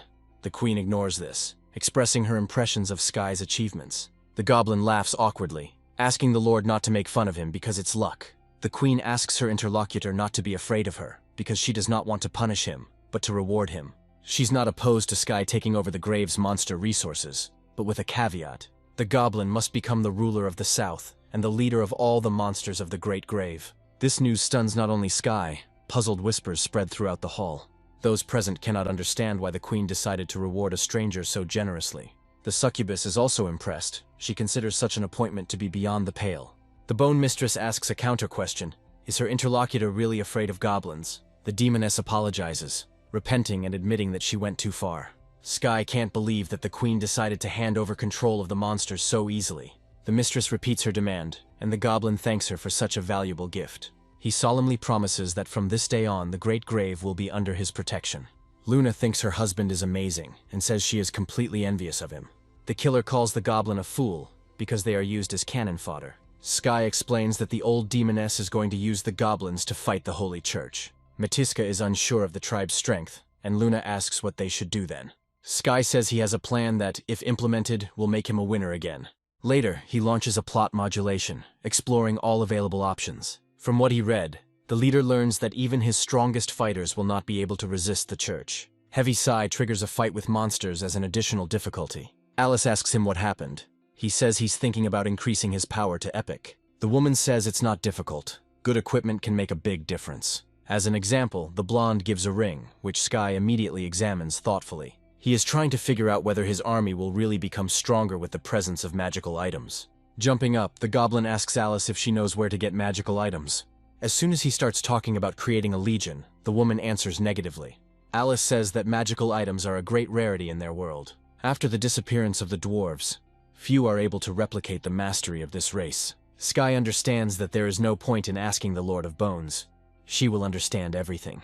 And then the goblin leader remembers one of his passions, the mother of dragons. Sky asks Juan how it is that there are no more dragons in his tribe. He begins to remember that she wanted to return to the ancient dragon family. The goblin guesses that this family is quite far from this place. 5 days later, flying past the tree, Sky is amazed by its grandeur. He concludes that this is the dragon's lair and orders Juan to descend. Looking around, the goblin begins to feel as if he has been deceived. The place does not inspire confidence. Behind him, the lava begins to boil even more furiously, which makes Sky turn around. The emerging dragon tells the stranger to leave or accept the consequences of his choice. Even Juan begins to get scared by the loud voice, and a second one is heard from the other side. The dragons ask how such trash dared to enter the territory of an ancient family. Sky asks the big guys to stop, saying that they are friends of the mother of dragons. The dragons are amazed. One of them comes to the conclusion that the goblin is the father of despair. Sky doesn't understand what is being discussed, so she asks clarifying questions directly. The interlocutor names the real name of the mother of dragons and explains about the dragon named Despair. Sky is surprised, but still asks to be taken to these two in that case. The interlocutor begins to understand what is going on and hesitates for a while, thinking. But he still agrees, but asks the little red dragon to stay outside. The other dragons look after Father Despair with respect, believing it necessary to be careful. They treat this dragon with great respect, considering it a real monster. The guide says that the goblin will go on his own and will return for him later. Thanking the dragon for his help, Sky continues on her way alone, looking around as she goes. The surrounding environment raises questions. The goblin finds it strange that the dragon is devouring its own kind. The next moment, a huge eye belonging to a predator suddenly opens very close. Sky turns around just as quickly, not wanting to be accidentally eaten by the giant creature. Despair asks in its piercing voice who this stranger is. The dragon is offended that a pathetic goblin dared to invade his domain. The giant mouth opens, growling and wafting its foul breath at the intruder. The goblin chieftain extends his hand forward, asking the dragon not to make hasty decisions. He actually freezes, wanting to know what this little one wants to say. The first thing Sky asks is if Despair is the mother of Dragon's child. The interlocutor asks how the goblin knows his mother's name. As Sky begins to speak, she pauses dramatically for a few moments, and then he enthusiastically declares that he is the father of Despair. The dragon says that his father is a goblin. Sky asks if he has ever seen them at all. Despair hesitates, thinking for a moment, and then decides to check something. Sniffing the creature before him, the dragon agrees that their scents are similar. This is enough for Despair to initiate the transformation process. The dragoness says she agrees to take Sky to his mother. But if he lied, he's finished. Smiling, the goblin chieftain agrees to these conditions and follows the young dragon. Sky notices that Despair's horns are similar to her mother's, but her personality is completely different. Sometime later, the travelers approach the roots of the World Tree. Sky thinks that this place is filled with magic, growing with each new moment. The goblin stops looking around and turns to his daughter when she addresses her mother. He is amazed when the young dragon asks if he is really her father. Something addresses Sky by name and says that she never thought she would see him again. The goblin asks what happened to her, how she ended up in this tree. Phoebus briefly talks about her fate, but she is more interested in the fate of her former lover. He says that Mother's killer was sent by fate itself, and now she is pregnant by him. This news causes great surprise in the interlocutor. She asks again, but he continues his monologue, convinced that Sky is different from other goblins. Phoebus addresses his daughter, calling her Luck, and admonishing her not to underestimate her father. The mother tells her daughter to call Sky father, and explains to him that in fact the dragon is very modest. From Luck's appearance, it is clear that a fierce confrontation is taking place inside her. But in the end, she overcomes herself, calling Sky her father, albeit hesitantly. The goblin groans and approaching the young dragoness gently strokes her hair.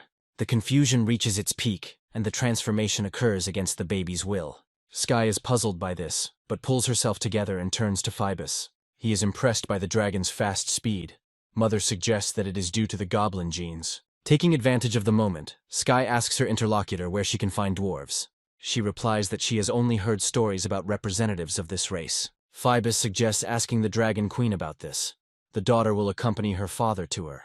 The mother says goodbye to her interlocutor, saying that her body has not yet formed and needs rest. She thanks Sky for avenging her, and she wants to see Alice's transformation. Lack descends and asks his father if they are going to leave. He confirms these words, offering to look at their Dragon Queen. Later, the latter states the fact that Despair's father is a goblin. Observers are shocked that someone has appeared who, having come close to Despair, remained alive. They are also upset that Phoebus slept with a goblin, ruining her perfect pedigree. Turning to the Dragon Queen, Sky asks her about the location of the dwarves. He is told that they were all exterminated by people, and that searching would only be a waste of effort. The goblin doesn't want to accept the fact that he came here only to leave empty-handed. The queen says she has some information, but sets 2 conditions in return. Sky asks her interlocutor to speak, promising that she will do everything to fulfill these conditions. The first is that Despair is forbidden from killing his own kind.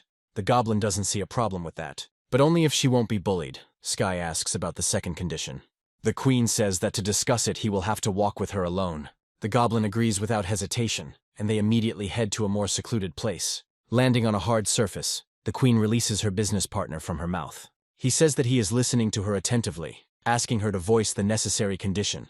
Watching the familiar action, the goblin's eyebrows shoot up in surprise. Taking on a humanized form, the dragon queen exhales languidly. Sky asks her, feeling someone else's hands on her chest, what she is doing. She says everything directly. She wants offspring from the goblin who will inherit his power. Sky reminds him that he is just an ordinary goblin, and what is happening seems like a joke. The dragoness doesn't like these games. She points the example of despair in the goblin's face. She tells her interlocutor a legend about the confrontation between 2 great dragon families. Sky understands perfectly well that the queen wants to strengthen her position. This is an opportunity. The goblin thinks that Locke and the potential child will be able to strengthen their influence over the dragons. Feigning submission, Sky says that if this is what the queen wants, he will do it. The dragoness says she noticed that the goblin knows well when to give up. In the process, she expresses surprise that a lowly goblin could be like this. Sky asks where the dwarves are, since the second condition is fulfilled. Naming the location, the dragoness says that if they remained, it was only there. Sky thinks about what was said. He didn't think that this race could be in the Rocky Mountains. A little later, the goblin goes to this place, not wanting to waste time in vain. For greater convenience, he activates a skill called Keen Eye. Near the place that should serve as the entrance to the Dwarven Kingdom, someone is looking around. Sky is happy that after so much time he can finally see people. This guy thinks that if he gets a hydrangea, people will look at him differently. Looking down from her stopping place, Sky draws attention to herself by greeting the dwarf. He is terribly frightened, realizing that the creature in front of him is a goblin. And this costs the dwarf too much. The stone under his hand crumbles, causing him to fall. Lying on the ground, he thinks about 2 things: his beloved and the fact that he doesn't want to die. He had not yet managed to conquer her, had not yet managed to lose his own innocence. Sky breathes a sigh of relief, because he was racking his brains over how to finish off this creature. Circumstances played into his hands, and now he has one less problem. The absorbing fusion skill allows a goblin to transform into a dwarf. Juan is surprised, not believing his eyes. Sky asks him not to do this. He explains that the true power of the consuming fusion lies precisely in this. Sky asks the dragon to wait for him here, while he himself intends to go to the kingdom of the dwarves. In addition to his main goal, the goblin also wants to master the secret of the people's blacksmithing craft. After walking for some time, Sky stops to take a break. A distant glint brings thoughts of imminent arrival to mind, and the goblin moves again. His eyes widen as the incredible sight unfolds before him.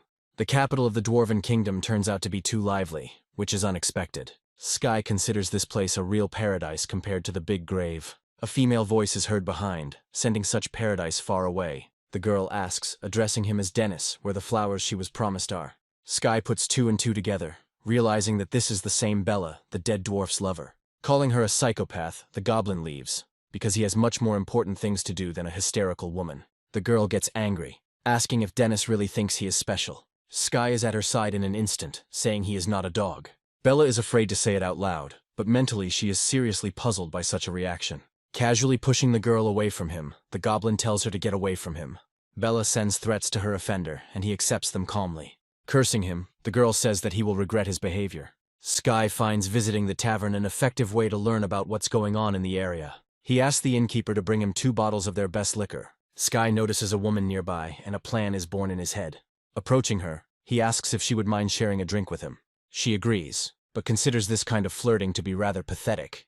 The goblin feigns a nervous laugh, saying that his interlocutor sees right through him. While they drink, he thinks that he could have finished off the woman who dared to mock him long ago. The woman thinks Sky is a bad drunk, but she likes the way he spends money. She says that since the kingdom disbanded the army, soldiers have turned to mercenaries. The interlocutor asks what if someone could deal with them all. The woman laughs boldly, saying that the brave man will immediately become a hero among the dwarves. Sky ponders this while the blonde talks about getting an audience with the king. After some time, the goblin barely manages to open his eyes. The blonde giggles and Sky asks what happened last night. She asks if such a quantity of alcohol is too much for him, and he has forgotten everything.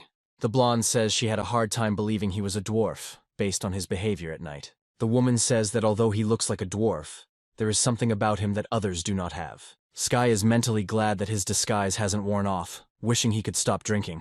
The goblin thinks that he must get an audience with the king as soon as possible. The problem is that no one will take some pathetic dwarf seriously. The woman notes that it is still a long time until dawn. The goblin apologizes sparingly, saying goodbye in an identical manner. The blonde asks him to give his name and share his address with her. She is crazy about him. Heading straight to Carmen's guild, Sky stops in front of its entrance. He thinks it's a bit too suspiciously quiet here, but he goes inside anyway. Later, he is asked if he would like to join a ghoul hunting guild. The interlocutor says that although it is quiet here, this is the only guild in the Dwarven Kingdom. Sky looks at the welded iron hammer, which allows the wielder to cover the body with protection. The dwarf laughs, saying that lifting this hammer will say a lot about this warrior. Sky says the weapon is quite good, noting its magical properties to boot. The second man wonders how such a master could remain in the shadows for so long. The goblin laughs, suggesting that he is being too modest. But instead of chatting, Sky suggests going and dealing with the ghouls right now. When asked about the plan, the goblin replies that someone like him doesn't need a strategy. One of the hunters asks why they haven't met any monsters yet. The second man suggests that the ghouls hid in fear after sensing Dennis's presence. The goblin smirks, finding these creatures quite perceptive. Hearing a rustling sound from the distant bushes, the company approaches there and carefully pushes the branches aside. The picture that presented itself to their attention makes them seriously tense. A whole horde of ghouls had gathered here, looking around angrily and emitting a terrifying growl. The frightened men will have no idea what to do with several dozen monsters. Sky says there's no point in even thinking about it. He's going to kill every single one of these creatures. The comrade asks him to stop, but nothing can stop the goblin. The ghouls manage to absent-mindedly raise their heads before they fly off their shoulders. The men think that something is clearly wrong with this boy, that he is behaving inappropriately. Having finished everything in a matter of minutes, Sky announces her readiness, offering to go. The men laugh nervously, praising the incredible strength of this young man. A group of adventurers head straight to the royal palace to claim their reward. The guards say that His Majesty is not feeling well and is not receiving anyone today. The short man, shoving a bag with a ghoul's head in his face, announces his feat to his interlocutor. He says he can't do anything, but a voice is heard behind the door, allowing him to pass. As she enters, Sky notices a woman on the throne, the queen of the dwarves, named Adele. She asks why the adventurers have come, to which they state the reason for their visit. Having heard the details, the queen cannot believe her ears and asks again in bewilderment. But looking at Sky, she realizes that there really is something special about him. For some reason, she thinks that he really will be able to challenge the monster. Adele says the guild's reward will be delivered, but asks Dennis to stay. Sky confidently declares that he is not interested in the gold reward. As soon as he begins to voice his desire, the queen abruptly folds her fan. She asks him to be silent, saying that she must think carefully about how to reward the brave man. Adele says the dwarf must offer her more if he wants to learn the craft of blacksmithing. Sky considers it shameful, especially for a queen, to so vilely fail to keep her own word. It turns out that the goblin slept with her sister, and the woman is going to put forward new conditions. Sky ponders the queen's words, trying to figure out who her sister is. The only woman that comes to mind is the one he was with recently, that blonde. Sky justifies his actions by citing drunkenness and says that he was dragged into bed. The woman plays with words, saying that she has no idea where her heart is. Sky asks if she's being completely serious, or if this is a bad joke. The goblin asks to explain everything to him clearly and distinctly, otherwise he will refuse anything. The queen asks if he doesn't take her, his mistress, seriously. She says the king is dying, and she will need a handsome boy to play the role of consort. The woman portrays loneliness and an offended wife who is not satisfied by the king. She says that in exchange for the secrets of blacksmithing, the interlocutor must fulfill a request. He has no choice but to agree, but only in exchange for the promise of blacksmithing technology. They burst into the chambers, telling the queen the devastating news that His Majesty is dying. The dwarf stops mid-sentence and stutters, asking what is going on here. He asks the ruler to visit the king, who is currently dying. The woman says that today is a great day, because this morning brought 2 pieces of good news. Sky is about to return to the guild and visit the palace later, but the queen stops him. She says that he will go with her, and from this moment the palace is his home too. The words that she is now the king and he is the queen raise questions in the goblin. Cautious whispers are heard at the bedside of the deceased, and the subjects are amazed by the state of the deceased. Sky also finds it strange, but the queen says it is not her fault. The woman must undergo a coronation ceremony, and the palace is at Dennis's disposal for these 2 days. The goblin calls his interlocutor Her Majesty, but she interrupts him mid-sentence. She doesn't like being addressed formally, so she suggests that we address her as Sweetie. Sky thinks that for the sake of his goal, he will endure this and calls Adele darling. After several grueling days, he manages to coax the key to the library from the Queen. It contains information about the production of magical weapons. Sky is in anticipation. The goblin turns the key according to the instructions given by the Queen. After this, he dances a ritual dance and sings a dwarven ballad. The mechanism starts to operate and the door opens, revealing a view of the royal library. But what appears before our eyes is completely different from what our hero expected. The room turns out to be completely empty. Sky curses in frustration, moving forward. He assumes that the king sold the magical weapon. Now everything falls into place. But the goblin still gets a little luck, and he decides to take a closer look at the things. This living armor feeds on the blood of its owner and has powerful protection and improves perception. The grim blade and the eye of darkness were forged by the dwarves from the bodies of great and unknown creatures. Now Sky understands that the strength of this people lies in the creation of new life. The goblin ponders the fact that the armor exists due to the absorption of the wearer's blood. He injures his finger to test it, and the liquid is immediately absorbed. Following this, the goblin's hand is enveloped by tentacles that separate from the surface of the armor. Soon his entire body is consumed by the armor, which has become pliable. From this, Sky comes to the conclusion that this armor has 3 forms. It turns out that all he has to do is think about getting rid of the suit. The very next moment, the armor magically compresses, turning into a comfortable suspension. The goblin thinks it's a great thing, but he wonders how durable it will be. Next, Sky decides to try out the magical weapon, getting a better grip on the handle. At that very moment, he begins to feel an enormous pressure enveloping the entire space. The goblin regrets that there were so few magical items in the entire room. But one thing is certain to him: he is going to stay in this place longer.